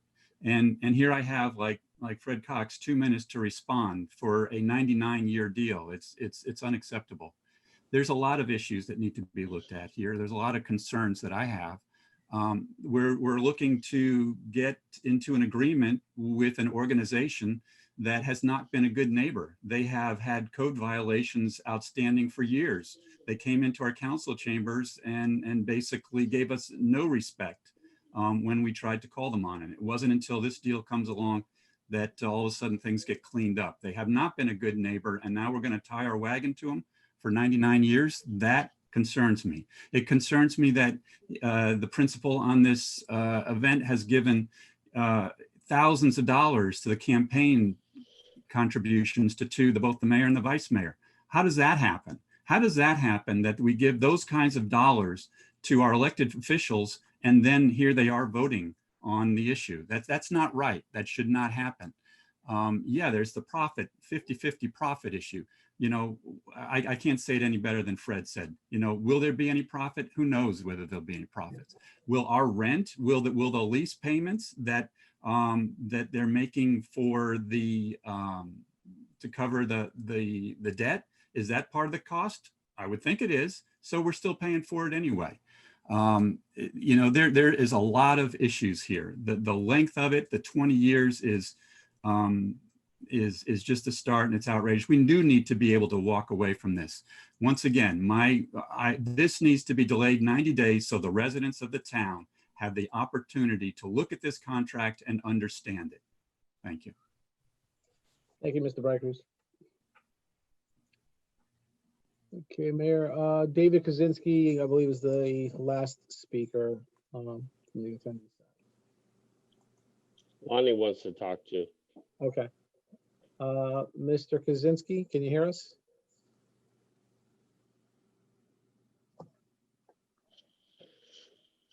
Mr. Hey, Kaczynski? there's Yes. there's the pop-up. All right. Hi, good evening. I agree with Steve Breit about delaying it. One of my campaign issues has been insufficient time for the public to review land use changes, and this is a significantly important contract for that's going to impact the town as long as I'm alive. I think that so I asked that I think that should be delayed. I think there should be an opt-out clause for the town. The town shouldn't be just at the whim of the owner of the company, whoever that may be. Regarding some of the parking on the grounds, I would the non-town allocated parking for the private vehicles, that should be equal pay for whomever is using it. There shouldn't be any preferential parking fees for anybody. And I know it's probably never going to happen. But it probably should be a part of the contract that nobody should be there allowed to be on the grounds overnight. There's no telling how much the CEO of the company is going to be paid. It's an LLC. We don't even know who the owners are of the company. I remind everybody that in the US 27 agreement, there were some provisions regarding fuel storage that were rejected, and now we're allowing them under this facility. And you know, the concern goes to if there's a spill of the oil or the fuel, you know, no amount of money is going to be able to compensate the residents whose water wells are going to be adversely affected. Now, I would also like to know if the company would be accepting cash payments for disposing of the green material, because cash payments are a little bit harder for. David, your time's up, buddy. Sorry. All right. Thank you, Mr. Kaczynski. Mayor, it looks like we have a couple of other people that have popped up, but let me call on Mr. Bergeron first. Lonnie, you're up. Thank you. I'm not going to comment on the merits. That's for you guys to arbitrate and to decide what's best for the town. My only concern, having some experience in solid waste management and composting and vegetative debris, is that being the largest landowner in the area, it is a very odorous type operation, and that I'm not speaking in opposition or for the use, but they may want to consider composting in a building, which is what's happening more and more. There's only about 5 or 6 composting facilities in the state of Florida as we speak right now, because siting is an issue. It's certainly allowed within the zoning. It's certainly an appropriate use within the zoning, but they may want to do it inside of a building, because our concern, and I want to be on the record, is that if we have a problem leasing our industrial land that's adjacent to this because of odor, it's going to be a problem going forward. So my only comment, and I appreciate your time. Thank you, Mr. Bergeron. Okay, Mayor, we have Debbie Green would be the next speaker. Okay. Hey, Debbie, Hello? can you hear us? Yep. Yes. Yep. I just wanted to just say that I agree with the comments of Fred Cox, Steve Breit, Cruz, David. I think there are lots of concerns. I think the council should give this the time to go through it and to go through everything that's in there and see that it is in the best interest of the town or it's not in the best interest of the town. Just from where we started and Keith's remarks in the beginning and prefacing that this agreement was going to be of great importance to the, the fiscal responsibility to the town. And I would also think there would be some kind of disclosure that would need to be, that would have been had, because it's just kind of, I don't know, it just can't, whether it's right, wrong, I don't know, but it's just kind of suspicious that when the principal of this agreement that the town wants to get into an agreement with the town has contributed about 60% of the vice mayor's campaign contributions. Thank you. Thank you, Ms. Green. Who's next? I got a few more, Mayor. The next speaker is Diana Hawes. Okay. Ms. Hawes, can you hear us? Yes, I just would like to give us more time to look at the plan and let the voters have an idea of what it is. I think it's just something that we should have more time. Thank you, Ms. Hawes. You're Okay, welcome. Mayor, the last speaker is Jim Albritton. Okay. Mr. Albritton, can you hear us? Yes, Russell, thank you. Mr. Mayor, council, staff, I do have a quick question for Scott. I know it's not a question and answer session, but would our current provider, the one that picks up our bulk trash, or any of our current, our future providers, would they be required to take their fill to his facility? Or Yes. is it strictly dependent on the residents themselves bringing the fill there? Thank you. And Do you want me to take that, or do you want to? I'm going to answer that, Scott, because it's a town question. Jim, that was an excellent question. And since there's no more speakers, I'll jump in and answer it directly. The contract with the town's waste provider, Waste Pro, enables us to dictate where that vegetative waste is taken. So of course, we're going to designate our own facility. Not only will it be cheaper, but we'll be getting a percentage of that dollar amount back, which will mean in the future that our overall waste assessment will be able to be lowered as a result of us processing our own vegetative waste, which makes up a huge portion of our bulk trash. So excellent question, and sorry if that wasn't clear, but absolutely, we will be one of the major users of this facility.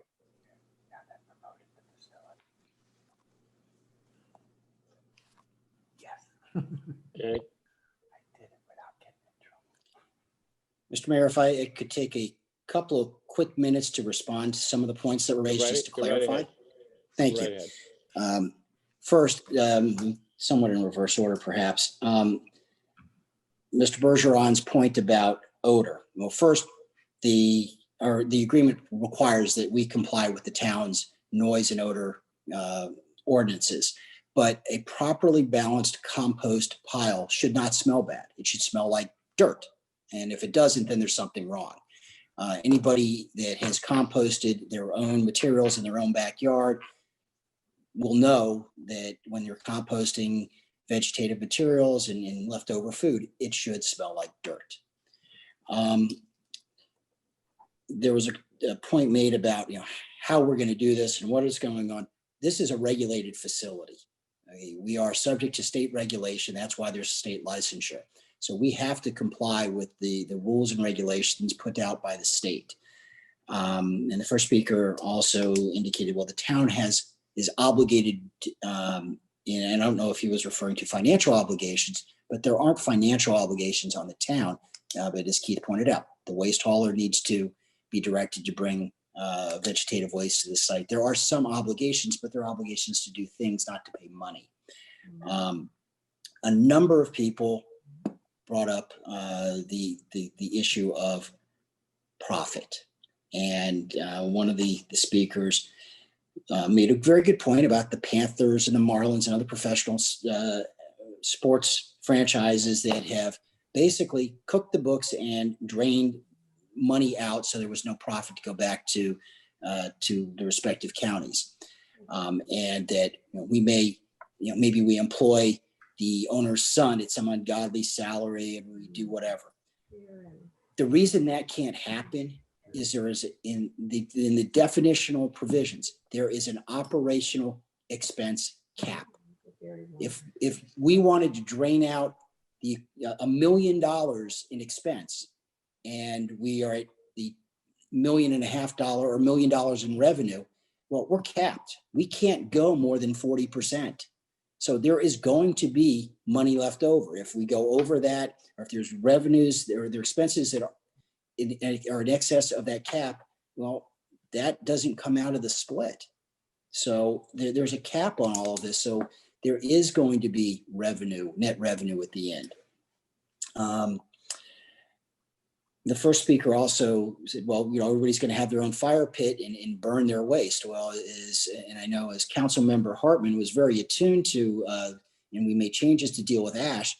If that happens, we're going to get a proliferation in the town of people doing that and ash flying through the air. That's not the solution. The solution is to put out the vegetative waste, let Waste Pro pick it up, bring it to this site, and let's do it the right way.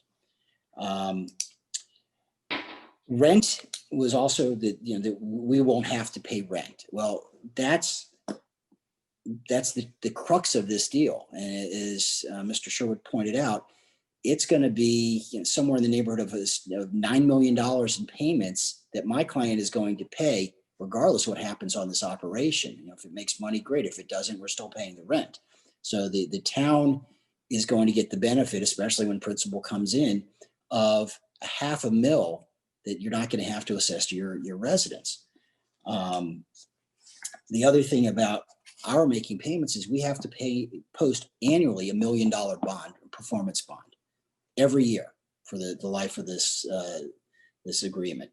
Or excuse me, not for life of the agreement, for so long as the bond is out there. Once that disappears, we go to fair market rent. There was also a point made about having a standard rent payment. Well, I guess you could take the bond obligation to figure out what it is, divide it by whatever the remaining period is, and have a level payment. But especially up front, the town's going to be coming out of pocket to make those payments. It doesn't make sense to do it that way. And I understand, yes, the payments will get smaller as it gets to the end, but the bottom line is we're paying disproportionately more up front. But again, it's going to get paid. Somebody asked about experience and knowledge and know-how. We have a team on board. My Supreme Organics has somebody who knows how to do this. This is going to be put in process. The team is going to get built as the site gets developed out. One other comment was made about what happens if there's a fuel spill. Well, the agreement, the lease requires that first, in the event of a chemical or fuel spill, we must give notice to the town within 12 hours of the discovery of the event. Second is we're required to keep insurance for such an event, and we are required to do the cleanup. And then lastly, there was the question of, well, what if somebody comes in and wants to make a cash payment? Well, first, my client does not want to endanger the obligations or the ability to proceed with this by doing something stupid like having an employee accept $25 cash and putting it in their pocket. This is too important of a transaction for you and for us for that to happen. Second is that if the town has an employee on site to monitor the operation, I don't think that's going to happen. There will be, and there's going to be strict accounting in place. This is not the neighborhood car wash where they give somebody an extra couple bucks under the table or pay them $5 instead of 10 to do something. This is going to be controlled, regulated, administered properly, and operated in the full faith of this agreement, because we want to be a good partner with the town. This is good for the town because it's a $500,000 a year, as Mr. Sherwood said. It's 9 million plus. And in the long term, once that's gone, this is additionally profit that will come to the town to defray taxes and go to operations to help enhance all of the services of the town. That's why we're here. And yes, it is an important agreement. Absolutely. And when I sat as a city commissioner in Cooper City, one of the last things that I had to work with and deal with, and I was pretty much the point man on, was converting our city police and fire to Broward Sheriff's Office. That was a huge, huge transaction, one which had a lot of public outcry. But at the end of the day, it is the obligation of the elected officials to make the decision that is in the best interests, short-term and long-term, for the city and its residents. It's what we're asking you to do today. We have worked very carefully with your staff and with council. We've carefully negotiated this. We've vetted through it. The town has gotten the benefit of aggressive negotiating here. We have not gotten a lot of what we wanted. And one last point, just as a by the way, the idea of sharing the profits was my clients. We could have just tried to lease the property and said, we'll lease the property. That's the end of the story. We came to the town with the idea of, we want to pay your debt service and we want to split the profits with you. Thank you. If anybody has any questions, I'm free to answer. Okay, I don't know that we have any additional questions, do we? All right, call the question, please. Okay, Councilmember Amundson,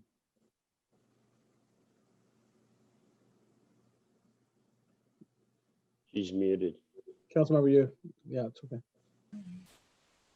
Yes. Okay, thank you. Councilmember Hartman?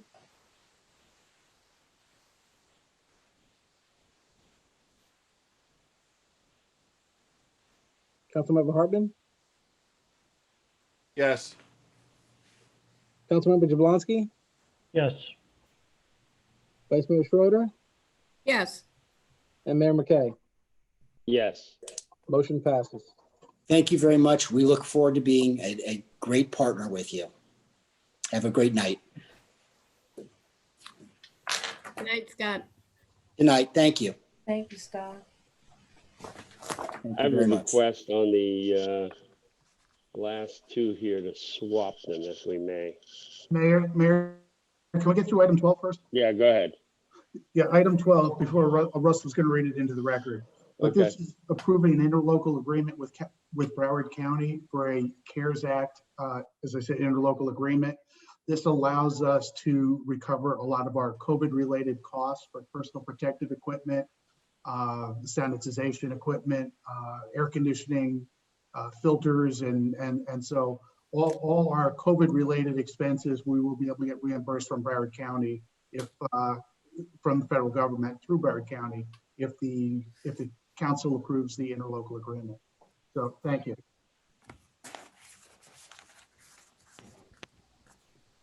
Would you like me to read the resolution? Yeah, please read it into the record, Russ. A resolution of the Town Council of the Town of Southwest Ranches, Florida, approving an interlocal agreement with Broward County, providing for the provision of CARES Act funding to offset unanticipated expenditures associated with the town's efforts in responding to the COVID-19 pandemic, authorizing the mayor, town administrator, and town attorney to execute an interlocal agreement and any and all documents necessary and proper to effectuate the intent of this resolution and providing an effective date.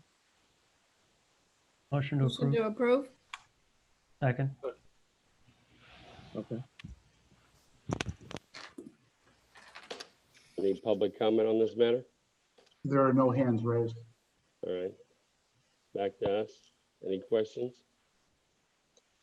Seeing none, call the question. Councilmember Amundson, Yeah. Councilmember Hartman, Yes. Councilmember Jablonski, Yes. Vice Mayor Schroeder, Yes. Mayor McKay. Yes. Motion passes. Okay, on the next two, I'd like to swap them. Anybody give me a motion to swap those two? You want to put item 14 ahead of 13, is that correct? Mayor, That's under the correct. rules, you have the full right to determine agenda order and items. So I can just So change it on my own? You can just say, I'd like to take item 14 out of order. Okay. All right. Well, that's what I'd like to do. I'd like to take item 14 first and then back to 13. So if you read 14.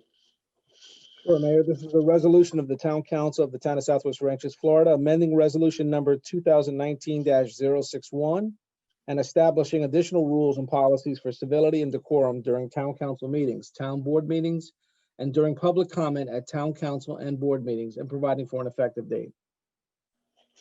Mayor, if I may, Go ahead. this election has been unlike others in the town, in which there are vast differences and major emotions being felt on all sides of the aisle. As a result, the town council meetings have gotten into situations in where politicking has occurred more often than not in recent weeks, and it came to a boil a couple of meetings ago. As a result of the fact that we have no regulations at all concerning civility and decorum, especially relating to elections issue, Councilmember Jablonski requested that we draft something for your initial review, approval, modification, etc., to which standards would be set for everyone, not only the town council, but the general public to follow when at council meetings dealing with some of these political issues. I worked closely with Councilmember Jablonski on doing this initial draft. But again, this draft, and I'm sure Councilmember Jablonski will say, it was to start the discussion. It wasn't supposed to be the end all agreement. This was just to start the discussion of creating rules of civility and decorum for the town and general public, particularly as it related to election issues. So Councilmember Jablonski, I don't know if you have anything to add, but it's here for your consideration. Thank you, Keith. That was very eloquently put. Like you said, I wanted to start the discussion. And this has gone through several permutations between myself and Keith and Andy. And we've come to what we think is a final product, but it is up for discussion amongst the rest of us. And as a result of that, I'm going to make a motion for approval as is. I mean, subject to modification. If somebody wants to give me a second, I'd appreciate it. Second. I don't know if you can hear me. Thank you. Thank you, Bob. Yeah, thanks, Bob. All right. So we got a motion and a second. Do we want to open the public at all? Sure, why not? Okay. Okay, Mayor, we have one speaker, it looks like, David Kaczynski. Mr. Kaczynski, can you hear us? Good evening, David Kaczynski, 6411 Hollister Trail. I think there should be a couple additional matters included in here. First of all, being the victim of many personal attacks from the dais, I think the council members should also be restricted from making personal attacks to members of the audience. That should be added to that. I've been a victim of that too many times to be counted. Second of all, there should also be a prohibition of council members discussing, promoting their own personal business, because that is also inappropriate from the dais. That concludes my comments. Thank you. Thank you, Mr. Kaczynski. We have one other speaker, Mayor, Jim Lasky. Oh, maybe two other speakers.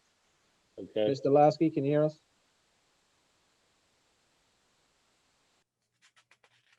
Oh, unmute. Okay. I'm sorry. I think I got it now. You hear me? Yep. We hear you. Go ahead. Okay. Look it. You've got the option of calling on a lot of expertise within this town. You guys can't possibly know everything.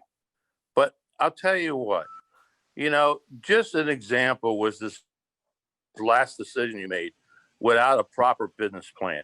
That gets you into trouble every time. And it can be proven. I mean, you bought a fire truck, it blew up. I had firsthand knowledge of some of this stuff. Jim, I wasn't selling fire We're talking trucks. about this item. I know, but that's the thing. You guys don't seem to listen. You get it in your head to do something, and the public doesn't have any effect on you. And believe me, it's well known throughout the town. And that's why they even give up. So keep that in the back of your head sometime. But you're going to stink with this deal that you just Hey, approved. You're And you're literally, not on you're not on point, so let's move on. I'm not on point. Well, okay. If it's not on point, still listen to what I said. The input. Fred Cox had some excellent points. He knows a little bit about money. Yeah. Good night. Night. Yeah. Okay, Mayor, the next speaker is Debbie Green. Okay, hope she stays on point. I just want to make sure, what item is this? Because you kind of passed over, you mumbled passed over it. I want to make sure what item this is. This is item 14, the decorum policy. Oh, the policy, not the censure. That's correct. Okay, then I don't have anything to say. All right, thank you, Ms. Green. The next speaker, Mayor, is Fred Cox. Thank you. I actually have more comments on the next item, but I would like to ensure that this also includes the newsletter. We seem to have expanded our political comments into the newsletter, and I don't think that's appropriate either. Thank you. Thank you, Mr. Cox. Okay, Mayor, we have no other speakers on this item. All right, back to the council. Any other comments, suggestions, recommendations? Call the question. No? No, I got, Mr. Cox brought up a valid point about the newsletter. What do you guys think about that? That's all. I'm willing to amend my motion if you want to consider that. The newsletter? Do we insult people in the newsletter? No, I don't think so, but. Have we ever? I think I'd want to know what he's referring to see. Yeah, if there's something specific, I mean, you know what? I think he mentioned political It's difficult for me as an adult, and I really am an adult. And I have been in boardrooms of some of the best companies negotiating contracts. And this is crazy to me that we're even having to discuss this. But if you want to take it to the newsletter, I mean, the newsletter goes through someone's eyes, and if someone thinks the person putting out the newsletter says, you know, maybe you shouldn't say that, or you should tweak that, we do that. I mean, I don't. Where are we going to go with this? Is it going to be? I mean, I do not use social media, and from what people have said tonight and other nights about social media, should we extend it to those words spoken by anybody from this council on social media? I mean, how far do you go with it? In other words, this, I think we owe it to the council, the position you were voted into, the people who voted you in, and the people, period, our residents, to be cordial to one another, to respect one another's position, and more than that, respect the people of this town. And we don't when we do what happened at that meeting. And I think this is fine as it goes. I think I wouldn't say it any other, I mean, it's fine. To me, it shouldn't even have to be said. I should be talking to my 10-year-olds like this. But not you guys. Because it is running so late. Gary did come up with. I'm ready to just go with this. Looked at, are we going to vote on this or? I'm fine with it the way it's written. I'm just giving people opportunity to comment. I mean, you know, hold on, don't shoot the messenger, guy. Oh, no. I'm understanding your point, Gary, 100%. What was it said? God bless the, whatever we said last night. No, all right, the voice of reason. Let's make it easy. Call the question. That's fine with me. Okay, so this is just on the original motion. Just want to be. Yes. Yeah. Okay.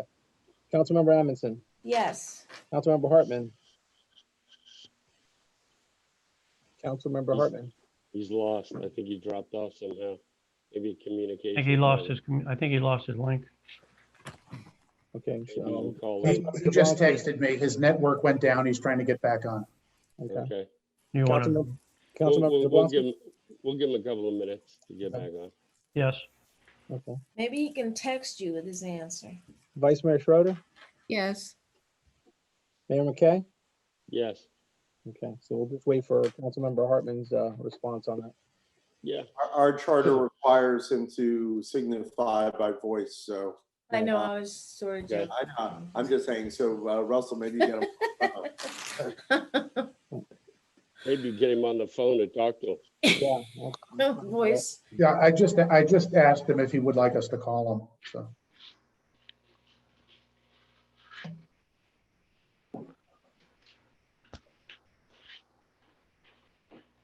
Maybe he shouldn't have gotten into that fight with Comcast a couple of days ago.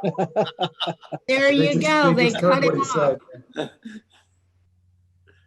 Hey, this is Bob Workman. Thanks for reaching out. What? I'm busy at the moment, but if you leave me your I'm getting his voicemail. That's too funny.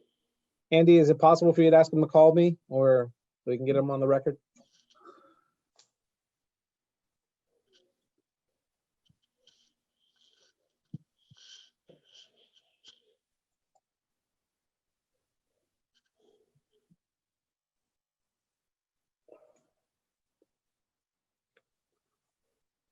Okay, requested he call you on your office phone. Okay, great. I had said to him, should we call you, but he didn't answer, so, you know, if he's got voice over internet and his internet went down, he may not have that right now. Hey, Councilmember Hartman. Oh, good. Hey, I just got my network connection back now, so I'll rejoin. Okay, we just took a vote on the decorum policy. The motion was to approve it as presented. Would you like to register your vote while you get back on, or did you want to say something regarding that? We just did roll call. Okay, so mark me down as a yes vote. Mark you down as a yes vote. Okay, does everybody understand that? Everybody here, Councilmember Hartman? Yeah, everybody signifying Yes. they heard you. Okay, great. Yes. Okay, so that's a unanimous 5-0 vote. Okay. Thank you. Now, All right, Councilmember, you're gonna try to participate, Yeah, right? I'm not actually getting in, Russell. I'm still having connection problems again here. Zoom won't connect for me for some reason, so maybe you can leave me on the phone. Absolutely. Okay, stand by. okay. Number 13, you want to read? Okay, so item Sorry, I'm 13. talking to Russell. Yes. Could you please ask Councilmember Hartman to dial into the Zoom meeting so that the clarity is better? And then we can just make him an active An attendee. attendee, yeah, okay. Did you hear that? I'll do that. I heard him. You have the Gary? phone number? I'll do it now. Yeah, I'm reading it off the email. Okay, great, you got it. All right, bye-bye. Okay, he's gonna do that. It's Would just you like me to read the resolution in the meantime? no, just wait a second. I Okay. don't want it read until he's present. It's just for recording purposes. It's much clearer if we're all on the same platform. Understood. In the meantime, hello, Gary Resnick. You're on mute, Gary, but we know you said hello, good evening, it's late. Hi, everybody. It is late, but nice Hi. to see you again. Nice to see you, Mr. Burns. It's been a while. Yeah. Good to see you, Gary. Thank you for being here. Likewise. Yeah, I want to talk about that 5G, Yeah, Gary. heard that. Yeah, how's that Hey, 5G Gary, why stuff don't you, coming? while Bob's signing in, why don't you give us a quick update? What's happening with the 5G litigation? The Ninth Circuit denied the petition. A panel of the Ninth Circuit, U.S. Court of Appeals for the Ninth Circuit, denied the petition of over 100 local governments to overturn the FCC order providing for 5G facilities in public rights of way. So the petitioners are now petitioning to the full Court of Appeals for an en banc review of the panel's decision. So as it stands, the FCC's order on 5G facilities remains in effect. And I'm correct, you represent numerous Florida municipalities in that petition as well? I've worked with some of the petitioners' counsel, but the Florida municipalities, other than Coconut Creek, are not specifically participating in that. All right, just keep us updated. I think, Russell, that worked? Yes, he's on the call. I'm on.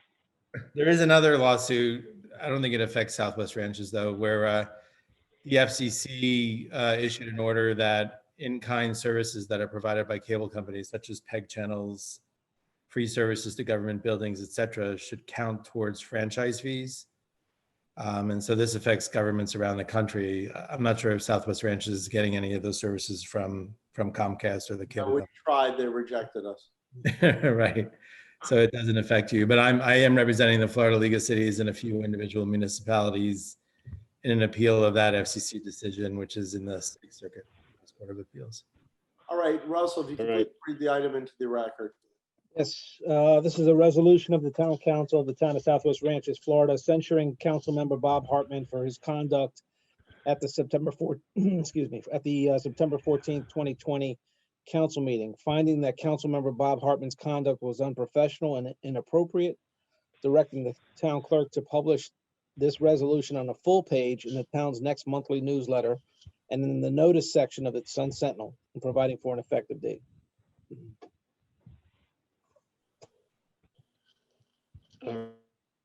Mayor, I know you Right. asked.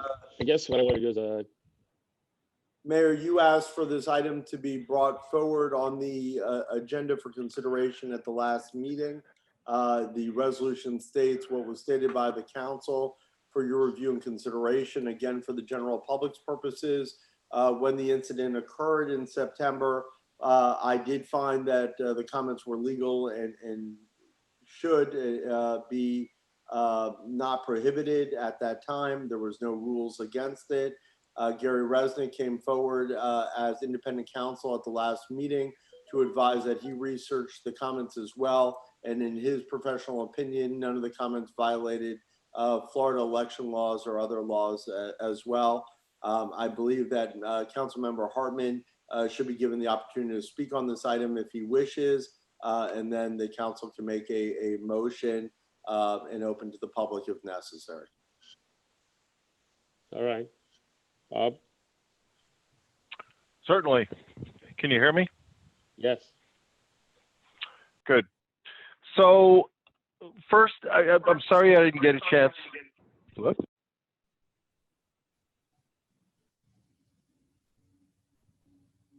You're up. We can see you, but you're muted. Yep, Mr. got it. Thank you. So I'm sorry I didn't get a chance to participate in the debate on the last item because I wanted to bring up there what got me upset a couple of weeks ago when I read my my speech, and I know I upset a lot of people. When I ran 2 years ago, I got a huge amount of grief from people on the council for standing up there and talking about my platform. And, you know, it's not done. It's not allowed. It's one of those things that you're not supposed to do. Okay. Well, after a while, I stopped. But now, you know, this year, it seems like it is not a problem. Tonight, we heard it again. I mean, the council is up here campaigning for themselves, where 2 years ago, that was verboten.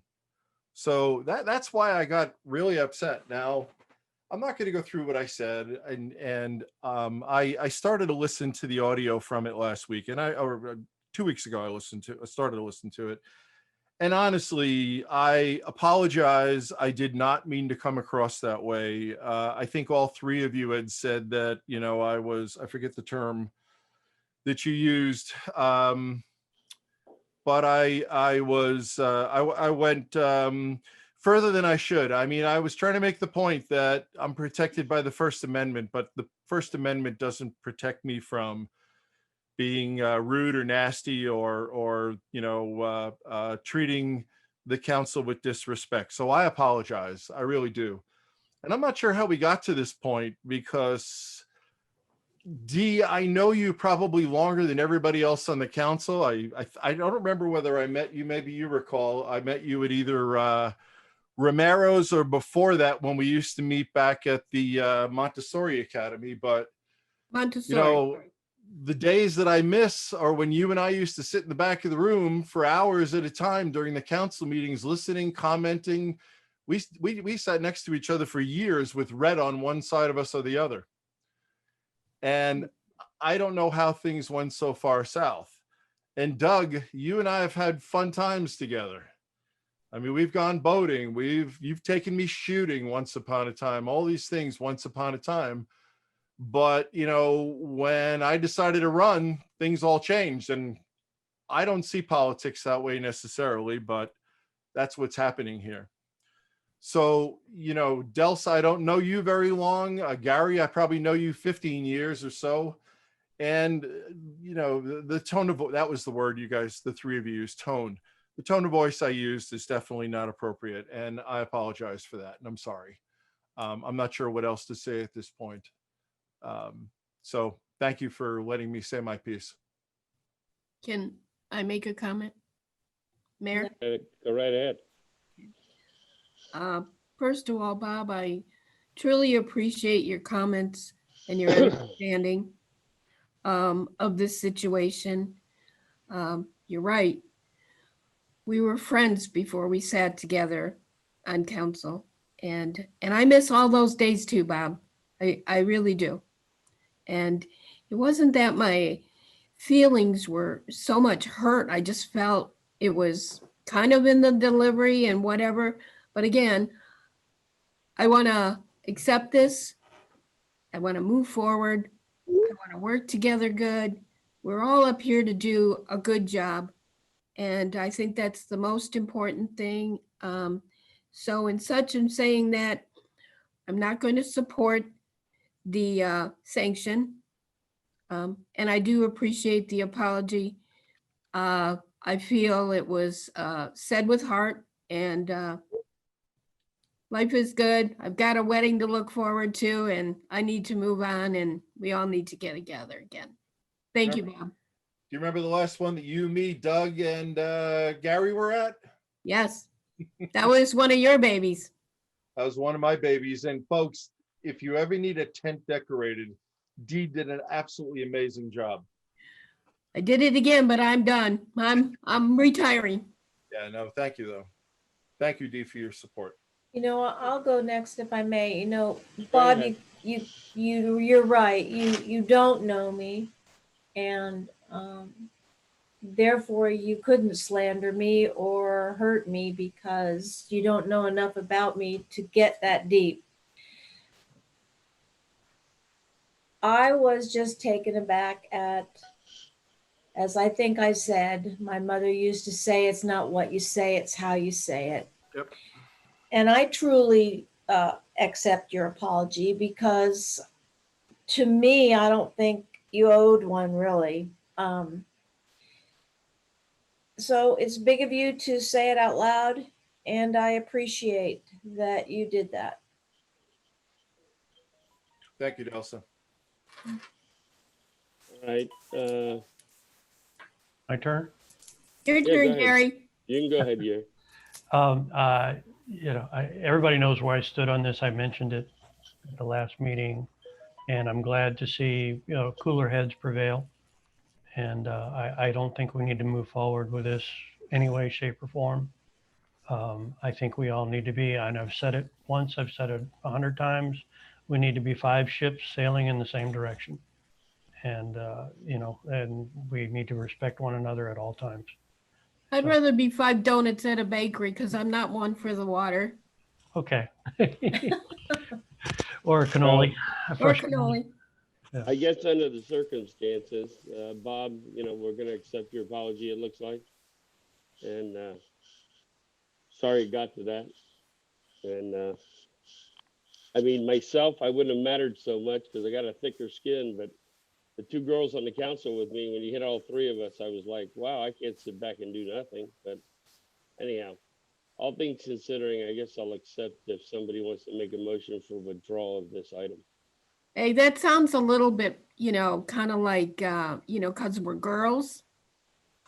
Hey, I accept. I think that was I'm just a girl. verbiage, I Doug. accept. Wrong.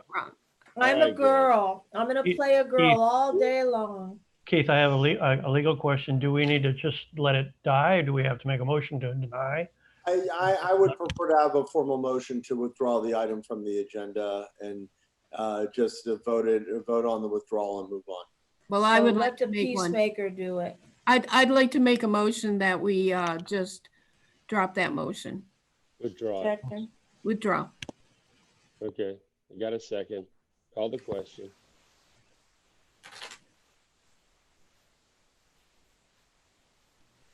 You're on mute. Russell, you're muted, Russell. It wasn't me this time. Councilmember, Yes. it's late. I'm sorry. I apologize. Councilmember Edmondson, Yes. Councilmember Hartman, Yes. Councilmember Jablonski, Yes. Vice Mayor Schroeder, Yes. Mayor McKay. Yes. The motion to withdraw passes.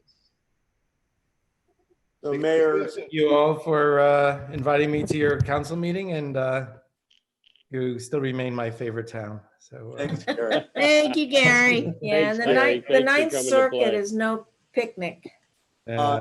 Thank you, Gary. Mayor, since you already did the next item on the agenda, there are no further No further business. on the agenda, so it gets to go to Gary. Let's Gary go to gets to Gary. go. Gary Jablonski. Go for it, Gary. Motion to adjourn. Second. Take it. Good night, everybody. Good night, Thank you, everybody. everyone. Take care. Yep. Good night.